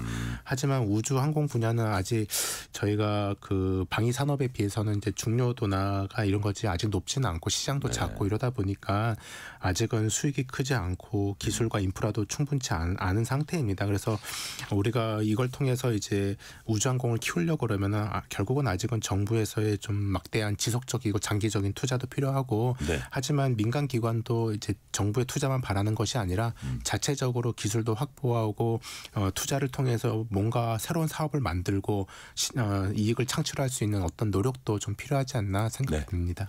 자, 요거 잠깐 마지막 질문 마무리하는 다 이렇게 요약하는 질문 가기 전에 막 미국하고 중국이 또 이 분야에서도 또 각축하는 그런 그 모습을 보이고 있는데 옛날에는 본래는 미소 대결이었잖아요. 근데 지금은 미중 대결. 뭐 예를 들어서 미국은 화성 탐사, 중국은 달 탐사 뭐 이런 얘기도 있는데 지금 그 두 나라의 우주 개발은 어디까지 왔어요? 일단 뭐 미국은 누구나 알듯이 전 세계적으로 가장 기술이 발전된 이제 우주 항공 선진국이 되겠습니다. 그런데 최근에 이제 비용 문제 때문에 이제 나사를 중심으로 이제 그 다양한 임무를 수행했지만 비용 때문에 이제 민간 기업체로 많이 그 역할을 넘기다 보니까 나사의 기능과 역할이 좀 축소된 부분도 있고요. 그 최근 얼마 전에는 또 이제 나사의 어떤 그 연구소를 좀 인력을 많이 해고하고 그다음에 조직을 축소하는 등 그럼으로써 이제 좀 그 미국의 어떤 우주항공의 그 기술과 이제 역량이 점점 축소해가지 않냐 뭐 이런 것도 있을 수 있습니다. 하지만 이제 대신에 민간 기업체들은 더 많은 활동을 하고 있는 건 사실이고요. 반면에 이제 중국은 국가 전체적으로 이제 기업과 학교 그다음에 연구소들의 막대한 투자를 통해 가지고 전체 국가 차원에서 끌고 가고 있는 수준이고요. 그러다 보니까 미국과 유사한 수준의 기술을 확보한 부분도 있고 그다음에 자기들만의 어떤 그 고유의 임무를 수행하면서 거의 미국과 이제 비슷한 수준까지도 이제 점점 올라가고 있다라고 보일 수가 있게 되겠습니다. 네, 아까 약간 말씀을 하시긴 하셨는데 이제 마지막으로 요약하시는 입장에서 짤막하게 자 정책적인 지원책 어떤 분야에서 어떤 방식으로 이렇게 좀 이루어지면 좋은지 한번 짤막하게 정리해 주세요. 네. 그동안 많은 투자를 통해서 우리가 우리의 기술로 위성과 발사체를 확보할 수 있는 수준까지 올라왔습니다. 그래서 앞으로도 이제 좀 많은 일들을 해야 되는데 해외의 어떤 최첨단 기술이나 그 최신 트렌드를 쫓기보다는 우리나라 실정에 맞는 수요를 분석해서 맞는 임무를 설정하고 그 임무를 수행할 수 있는 어떤 로드맵을 구체화하고 그 로드맵에 따라 장기적으로 이제 투자와 기술 확보 이런 것들 통해서 역량을 갖추는 것이 중요할 것 같습니다. 네, 오늘 말씀 여기까지 듣겠습니다. 지금까지 이균호 세종대 우주항공시스템공학부 교수였습니다. 교수님 오늘 말씀 감사합니다. 네, 감사합니다. 편지 왔습니다.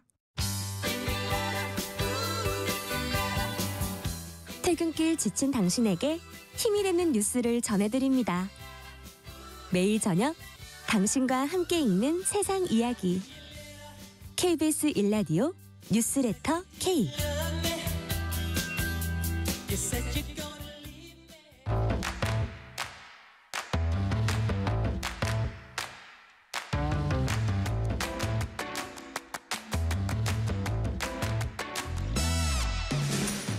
오늘 가장 뜨거운 뉴스, 화제 소식 쏙쏙 골라서 전해드립니다. 뉴스레터 브리핑 연합인포맥스 윤슬기 기자 나오셨습니다. 윤슬기 기자님 어서 오세요. 네, 안녕하세요. 한국은행이 기준금리 또다시 동결했습니다. 이번 동결 배경이 뭘까요? 네, 한국은행 금통위는 기준금리를 연 2.50%로 유지했는데요. 가장 큰 이유가 바로 환율 불안 때문입니다. 원달러 환율이 아시다시피 최근 7개월 반 만에 최고치인 1,470원대를 지금 넘나들고 있었잖아요. 이런 상황에서 금리를 내리면 원화 가치가 더 떨어질 위험이 있습니다. 기준금리가 미국보다 지나치게 낮으면 외국인 자금이 이탈해 환율 상승 압력이 커지거든요. 그래서 금통위는 이런 점을 좀 가장 우선적으로 고려한 것으로 보입니다. 또 집값과 가계대출 흐름도 중요한 배경인데요. 10.15 대책 이후 상승률은 좀 둔화되긴 했지만 최근 서울 아파트 가격이 다시 소폭 반등하고 있습니다. 5대 은행 가계대출도 이번 달 들어서만 2조 6천억 원 넘게 증가했거든요. 금리를 낮추게 되면 이런 불씨를 좀 자극할 수 있다라고 본 겁니다. 여기에 다음 달 미국 연방공개시장위원회 결과도 남아 있어서 좀 성급한 판단을 피한 것으로 해석되고 있습니다. 네, 최근엔 금리 동결이 이어지고 있다는 건데, 자, 지난 1년으로 보면 통화 정책의 흐름은 어땠습니까? 네, 사실 작년 10월부터 하나는 좀 완화 기조로 방향을 틀었었거든요. 네. 직후인 11월에는 금융위기 이후 처음으로 2달 연속 기준금리를 내리기도 했습니다. 올해 상반기에도 4차례 회의 중에 2월과 5월 2차례 인하를 단행하면서 경기 부양에 힘을 실었거든요.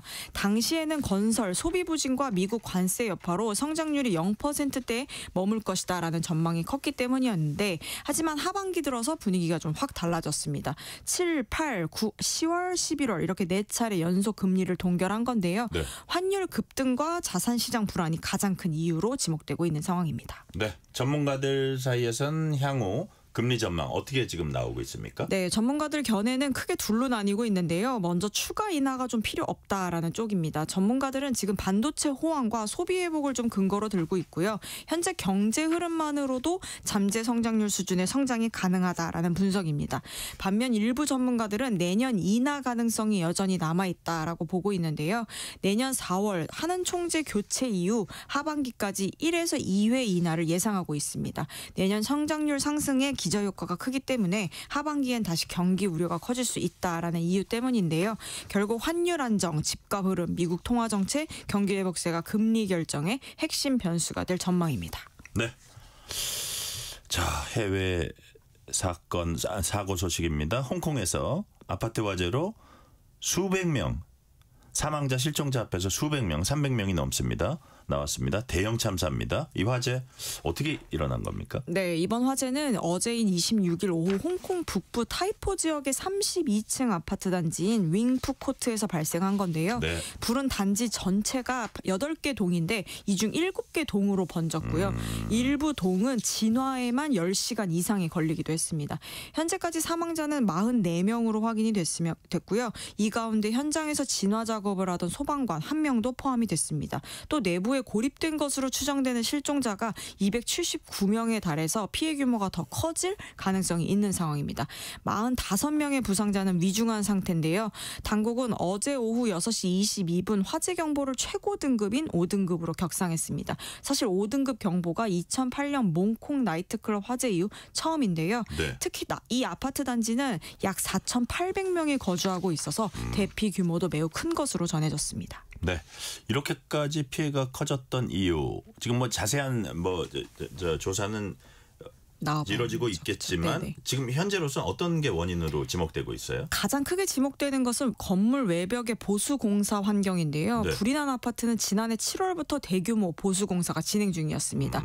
외벽에는 대나무 비계와 공사용 안전망이 촘촘히 설치돼 있었는데 이 비계와 안전망이 불길을 타고 빠르게 확산되면서 이게 대형 불기둥이 나무에. 형성이 된 겁니다. 네네. 이 대나무 비계는 사실 홍콩 건설 현장에서 널리 쓰이고 있는데 최근 안전 문제로 공공 프로젝트에서는 금지하는 방안이 논의돼 왔었거든요. 네.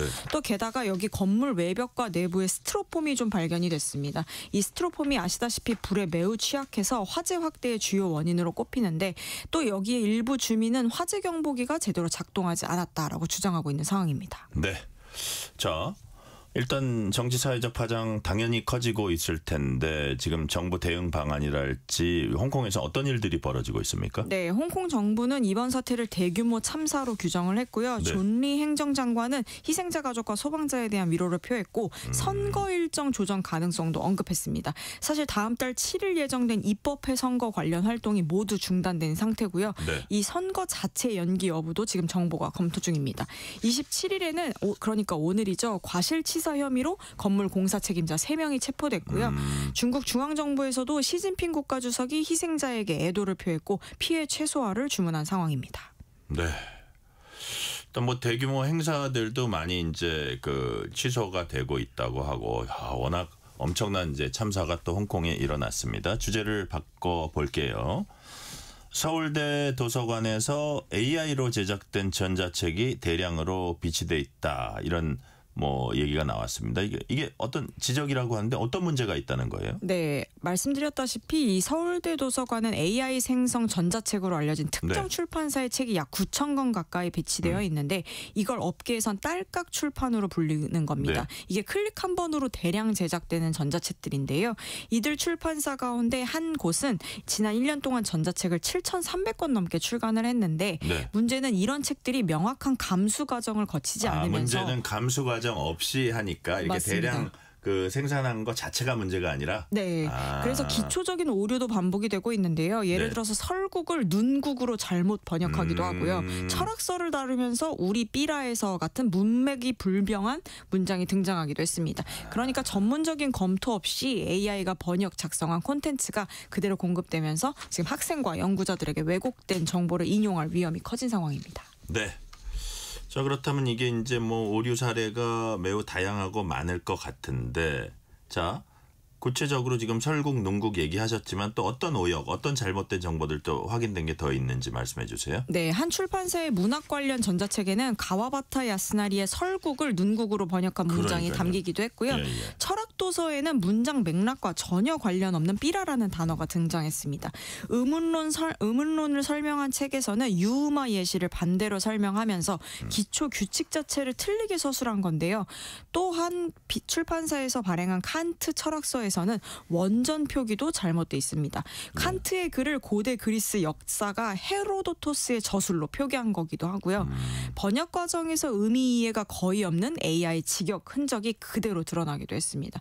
문제는 이런 책들이 청소년용 시리즈라는 이름으로 수천 권씩 대학 도서관에 장서에 포함이 돼 있다라는 건데요. 도서관 이용자들은 사실 이게 일반 학술 자료로 오해할 수가 있잖아요. 그래서 인용하거나 참고할 수 있어서 매우 우려가 커진 상황입니다. 우려가 커진다. 아까 눈국을 눈국으로 번역했다 그러는데 눈나라라 그랬으면 어땠을까 이런 생각도 잠시 드는데요. 자, 학계에서도 이제 우려가 있을 것 같은데 어떤 대응책 같은 것도 좀 제시를 하고 있습니까? 네, 전문가들은 사실 이게 지금 AI 정보가 너무 많이 쏟아지고 있잖아요. 그래서 필터링 시스템이 좀 필요하다라고 강조하고 있습니다. 서울대 연구자들은 AI 저작물 표지가 명확히 좀 표시해야 된다라는 건데요. 연구윤리 위반을 방지하려면 책의 제작 과정과 출처의 투명성도 필수라는 지적입니다. 또 도서관 역시 장서 선정 기준을 좀 재정비해야 한다라는 요구가 나오고 있는데요. 해외에서도 좀 비슷한 문제의식을 보이고 있습니다. 유럽 작가협의회 등에서도 AI로 만든 콘텐츠를 문화자산으로 간주해선 안 된다라면서 공공도서관의 구입 제한을 권고하고 있는 상황입니다. 네, 마지막 주제로 가봅니다. 이른바 초코파이 절도 사건으로 논란이 된 사건입니다. 항소심 법원, 2심 법원이 무죄를 선고했어요? 네, 이 사건이 피해금이 1,050원에 불과해서 사실 사회적 관심이 좀 컸던 사건이잖아요. 피고인 A씨가 한 물류회사에서 근무하던 보안업체 직원인데 사무실 냉장고에 초코파이 1개와 커스터드 꺼내 먹은 게 바로 문제의 발단이었습니다.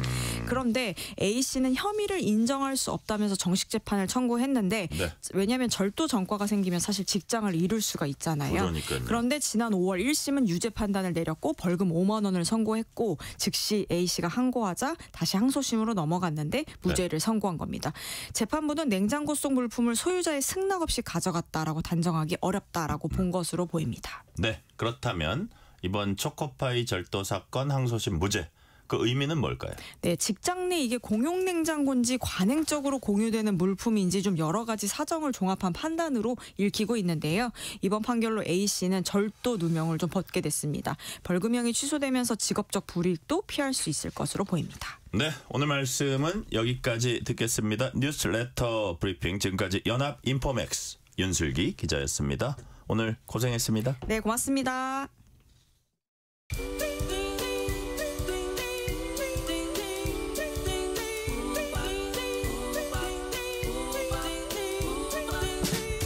오늘 하루 뉴스를 정리해주는 다정한 편지 한 통. KBS 일라디오 뉴스레터 K.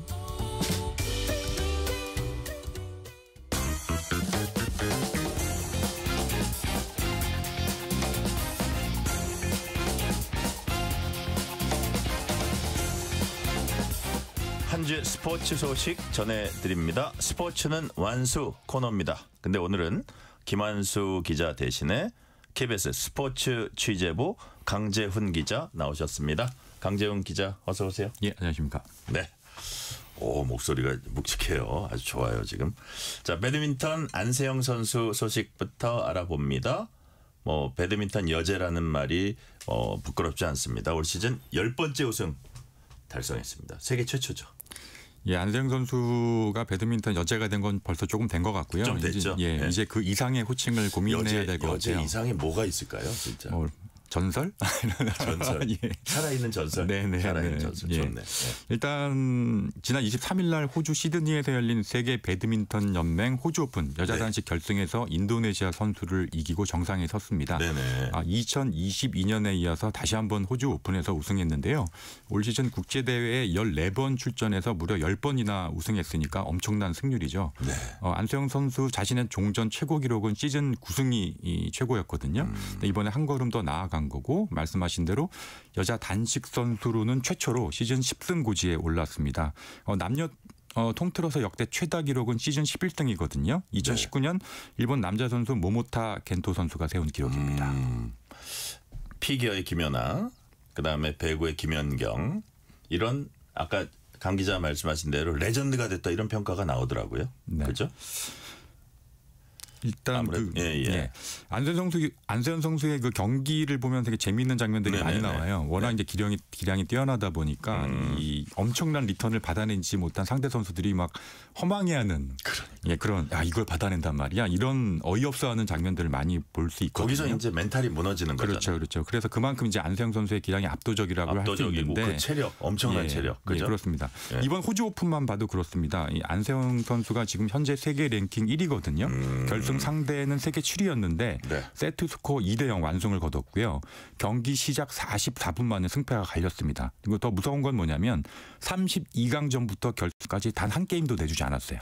대단한 압도적인 기록이고 그야말로 이제 지는 법을 잊었다 이렇게 표현할 법도 한데 이게 그냥 되는 게 아니라 엄청 훈련을 많이 한다고 하더라고요. 잘 아시는 것처럼 이제 탁구의 전설인 현정아 씨가 이 안세영 선수를 보고 우리 탁구 후배 선수들도 저렇게 좀 독하게 훈련을 그럼 세계 정상에 오를 수도 있겠다. 그렇게 좀 독하게 해야 된다. 이렇게 말을 할 정도로 엄청난 이 훈련량을 보여준다고 하더라고요. 안세영 선수가 올해 불과 23살밖에 안 됐거든요. 근데 이제는 이제 레전드급 선수라고 얘기해도 무리가 없을 것 같아요. 좀 거슬러 올라가면 골프에는 이제 박세리 선수가 있어서 이후에 박세리 퀴즈가 나왔죠. 김연아 선수가 피겨 금메달을 따면서 이제 김연아 퀴즈가 나왔는데 김연경 선수 이제 한국 배구 여자 배구의 인기를 혼자 캐리했고 지금 이렇게 안세영 선수가 잘 하다 보면 이제 제2의 안세영을 꿈꾸는 유소년 학생 선수들이 많이 나와서 배드민턴의 이 대중적인 인기도 올라가지 않을까 그런 기대가 있습니다. 그러네요. 말씀하신 대로 골프의 박세리, 피겨의 김연아, 그다음에 배구의 김연경, 이제 배드민턴의 안세영 퀴즈가 이 추세대로 가면 나오지 않을까 그런 말씀이시네요. 자, 이번엔 프로야구 얘기해 봅니다. 올 시즌 결산하는 시상식에서 하나의 폰세 선수 이변 없이 MVP 선정이 됐습니다. 기자단 투표에서 124표 중에 96표. 와, 압도적인데 76%라고 하죠. 근데 지금 하나와 재계약할 가능성이 있습니까? 어떻게 진행되는지 모르겠어요. 워낙 뛰어난 성적을 거뒀기 때문에 재계약에 관심이 좀 팬들이 많을 것 같아요. 왜냐하면 이제 외국인 선수의 전력이 외국으로 다시 갈 수도 있습니까? 아마 현재로서는 그럴 가능성이 높아 보입니다. 왜냐하면 폰세 선수가 아직 31살로 젊은 나이고 대부분 이제 한국 야구에서 어느 정도 이제 검증이 돼서 그 실력을 바탕으로 다시 메이저리그에 도전하겠다. 이런 선수들이 좀 많이 오고 그렇기 때문에 외국인 선수들도 점차 한국에 오는 외국인 선수들의 연령도 낮아지고 있거든요. 말씀드린 대로 31살이면 충분히 빅리그에 도전을 할 수 있는 나이기 때문에 거기는 40살까지 던지니까 미국에서. 그죠? 그리고 또 재미있는 게 보통 외국인 선수들은 시즌이 끝나면 바로 시즌으로 집으로 돌아가거든요. 출국을 하는데 폰세 선수는 최근 이달 총가에 딸을 등려를 했어요. 아, 그래요? 그래서 이제 아이가 어리니까 조금 한국에 머물면서 좀 천천히 출국하지 않겠냐 이런 예상이 있었고 그리고 연말 시상식까지 계속 다 나올 거라고 생각을 했는데 갑자기 이달 말에 출국하겠다 이런 소식이 나왔거든요. 그 말인즉슨 아무래도 메이저리그 계약에 임박하지 않았냐 이런 예상이 나오고 있는 이유인 것 같습니다. 그래요. 우리 국내 팬들이 더 봤으면 좋은데 가는 폰세를 말릴 수는 없는 거잖아요. 그렇죠. 거기다 날아가는 새인데. 네네. 이거 계기가 하나 팬들이 됐나요? 제일 아쉬울 것 같아요. 왜냐하면 외국인 선수들의 전력이 팀의 절대적이기 때문에. 그러니까요. 자, 생애 단 한 번만 받을 수 있는 상이 있습니다. 신인상. KT 안현민에게 돌아갔어요. 예, 득표율이 88%로 신인왕을 차지했는데요. 예. 타율왕을 아쉽게 놓쳤고 2위였고 장타율 3위, 출루율 부문 1위 이렇게 기록이 상당히 좋았어요. 충분히 자격이 있었네요. 예, 몇 가지를 좀 짚어보고 싶은데 막내 구단인 KT에서 신인왕을 배출한 게 2018년에 강백호, 2020년 소용준 이렇게 안현민이 세 번째입니다. 그리고 더 중요한 건 뭐냐면 강백호 이후에 7년 만에 탄생한 타자 신인왕이라는 거거든요. 왜냐하면 이제 야구 기량이 좋은 선수들은 아무래도 경기를 지배하는 투수 포지션에 많이 가는데 그래서 이제 좋은 자원들이 투수 쪽으로 몰렸지만 이번에 이제 오랜만에 타자 신인왕이 나왔다는 것들을 봤을 때 이제 프로야구를 위해서 좋은 거라는 거고 최근에 보면 이제 한국 프로야구를 대표하는 오른손 타자. 뭐 이대호, 김태균이의 좀 명맥이 좀 끊겼다 뭐 이런 얘기들이 있거든요. 근데 최근에 이제 일본과의 국가대표 평가전에서 안현민 선수가 2경기 연속 홈런포를 쏘아 올렸어요. 체격이 되게 좋거든요. 웨이트를 정말 열심히 하고 훈련 벌레라고 하더라고요. 이런 선수가 계속 정진해가지고 그 이대호, 김태균의 뒤를 잇는 우리 한국 프로야구를 대표하는 오른손 거포의 계보를 이었으면 좋겠다. 이런 기대가 있습니다. 이대호, 김태균. 계보를 잇는 오른손잡이 거포. 자, 지금 스토브 리그 뜨겁다고 합니다. 어떤 소식들이 있어요? 예, 이번 스토브 리그를 정리하면 아직 끝난 건 아니고 이제 굵직굵직한 선수들이 대략 속속 이제 결정을 내려서 반환점을 돌았다 이 정도로 표현할 수 있을 것 같고요. 키워드는 이동입니다. 이동. 예, 지금으로 봤을 땐 이동이 되게 많은 것 같아요. 잠깐 정리해 보면 팬들의 관심이 많았던 김현수 선수가 LG를 떠나서 KT 유니폼을 입게 됐고요. 3년간 총액 50억 원의 계약 조건입니다. 이에 앞서서 LG 박혜민이 팀에 잔류하게 됐고 또 다른 FA 최대어 유격수 박찬호가 기아를 떠나서 두산으로 옮겼습니다. 그리고 메이저리그 진출설도 있었는데 KT 강백호 선수가 4년간 100억 원이라는 거액을 받고 하나로 이적했고요. KT 외야수는 KT가 이제 외야수 최원준을 품에 안았고 따끈따끈한 소식으로는 오늘 두산이 구원투수 김영하를 잔류시켰습니다. 4년간 오늘 나온 얘기네요. 그렇죠. 4년간 최대 52억 원의 조건입니다. 네. 자, 뭐 저 진짜 액수가 높다 이런 생각이 드는데 몸값 거품설도 좀 나오고 있어요. 선수 생명이 길어지니까 예전에는 FA 한 번 하기도 힘들다 요랬었는데 FA를 여러 번 하는 선수들이 많이 나오고 있어요. 지금 말씀드리는 김현수 선수만 해도 이번이 벌써 세 번째 FA거든요. 세 번의 FA를 통해서 버는 돈이 한 255억 정도 된다고 하더라고요. 좋겠다. 그리고 그것도 그렇지만 첫 FA부터 이제 몸값이 높아지는 경향이 좀 짙어지고 있습니다. 왜냐하면 윈나우 그러니까 감독이나 뭐 단장 같은 프런트들이 내 재임 임기 동안에 이제 좋은 성적을 내야 되는데 그러려면 방법이 딱 두 가지예요. 짧은 시간에 전력을 강화하는 것이 외국인 선수를 잘 뽑거나 아니면 FA를 영입을 하는 거죠. 그래서 이제 경쟁이 치열하다 보니까 이제 FA 선수들의 몸값이 높아지고 있는 건데 심지어는 FA 자기 팀의 선수가 FA 되기도 전에 장기 단연 계약을 맺어가지고 이제 입도 선매하는 이런 사례까지 나오고 아예 있거든요. 옮기지 못하게. 그렇죠. 근데 이제 FA 거품론이 나오고 있는 이유가 그런 건데 사실 잘 FA 실패 사례들도 적지는 않거든요. 근데 이제 문제가 거액의 FA가 실패가 되면 연봉 상한선 셀러리 캡이라는 것이 있기 때문에 향후 팀 전력 강화에 악영향을 끼칩니다. 이런 것들이 문제고 또 하나 마지막으로 지적하고 싶은 건 뭐냐면 FA 선수들의 몸값이 높아지면서 데뷔한 팀에서 은퇴하는 그 원클럽맨 이런 것들이 사라지고 있는 것 같아요. 예를 들면 삼성하면 이승엽, 그렇죠. 롯데하면 이대호, 뭐 기아에도 많죠. 그렇죠. 그 해태 시절. 그렇죠. 그렇게 해서 이제 상당히 그 팀의 레전드들, 프랜차이즈 스타들이 많은데 계속 이제 아무래도 이제 이 연봉 높은 몸값을 제시하다 보면 한 팀에 남기보다는 이적하는 경향이 많기 때문에 좀 이해는 됩니다. 예, 그런 것 선수를 탓할 수는 없는 거죠. 그렇죠. 예, 아쉬움이 있다라는 거죠. 그렇죠. 자, 축구 대표팀 얘기 좀 해볼게요. 내년 북중미 월드컵 포트 배정 발표됐습니다. 우리나라는 포트 2. 예, 포트란 게 뭐예요? 예, 포트는 이제 이 두 번째 포트 2가 이제 두 번째 그룹을 뜻하는 건데 뭐 그룹을 뜻하는 겁니다. 간단히 얘기하면. 그룹이네요. 예. 개최국인 미국, 멕시코, 캐나다가 포트 1에 배정이 되고요. 그다음에 피파 랭킹 순으로 포트 1부터 포트 4까지 이렇게 채워가는 방식으로 이게 포트를 나눈 다음에 그렇게 해서 이제 조추첨을 합니다. 어떻게 되냐면 이번에 사실 내년에 그 북중미 월드컵이 참가국이 44개 나라로 늘어났어요. 그러면서 진행 방식이 좀 복잡해졌거든요. 포트 1부터 포트 4까지 한 팀씩 뽑아가지고 그 4개 팀 한 조가 됩니다. 네. 그래서 계산을 해보면 4개 팀씩 12조가 되잖아요. 네. 그래서 각 그렇게 나눠서 경쟁을 한 다음에 조 1, 2를 차지한 팀 24개 그리고 3위 팀 중에 성적이 좋은 8개 팀이 다시 경쟁을 해 32강전을 해가지고 16강 진출팀을 가리게 되는 거거든요. 근데 중요한 건 뭐냐면 그럼 상위 포트에 올라가는 의미가 중요하잖아요. 네네. 상위 포트에 들어가야만 조편성에서 조금이라도 강팀을 피할 가능성이 높아지는 거죠. 무슨 말이냐면 지금 우리나라가 포트 2에 배속이 됐는데 포트에는 이제 상위 랭커들이 많이 있어요. 세계 피파 랭킹 10위 크로아티아라든지 뭐 11위 모로코, 콜롬비아, 우루과이 이런 강팀들이 질비하거든요. 네네. 홍명보는 이 팀들을 피하게 되는 겁니다. 테니스 게임에서 시드 받는 거하고 그냥 약간 개념은 비슷하네요. 비슷한 거라고 볼 수 있죠. 그래요. 우리나라에는 좀 잘 된 거라고 할 수 있네요. 그렇죠. 물론 이제 포트 3에도 까다로운 팀들이 있긴 한데 포트 2에 든 게 이제 우리나라 대표팀의 사상 처음이고 뭐 다행이라고 할 수 있는 것 같습니다. 네. 자, 홍명보 경기력 여전히 불안하다 이런 평가 많이 나옵니다. 남은 기간 동안 어떤 숙제를 풀어야 될까요? 예전에 그 유명한 농구 감독이 작전 타임 때 선수들 불러가지고 이런 말을 했다는 우스갯소리가 있잖아요. 야, 지금 너희들은 딱 2가지가 안 돼. 공격하고 수비야. 이렇게 했다는 얘기가 있는데 최근 이제 대표팀의 경기력에 좀 불만인 팬들이 보면 이렇게 심정을 표현할 수 있을 것 같아요. 일단 우리 대표팀 올해 A매치를 6승 3무 1패로 마무리했거든요. 유일한 1패가 이제 브라질한테 당한 건데 결과만 놓고 보면 긍정적인데 그 내용 면에서는 우려가 좀 많은 것 같아요. 첫 번째 지적할 게 우선 연결고리가 사라진 중원을 지적할 수 있을 것 같습니다. 11월 달에 볼리비아, 가나 2번 평가전을 했는데 모두 이제 중원 주도권 싸움에서 밀리면서 전반전에 끌려다녔거든요. 그렇죠.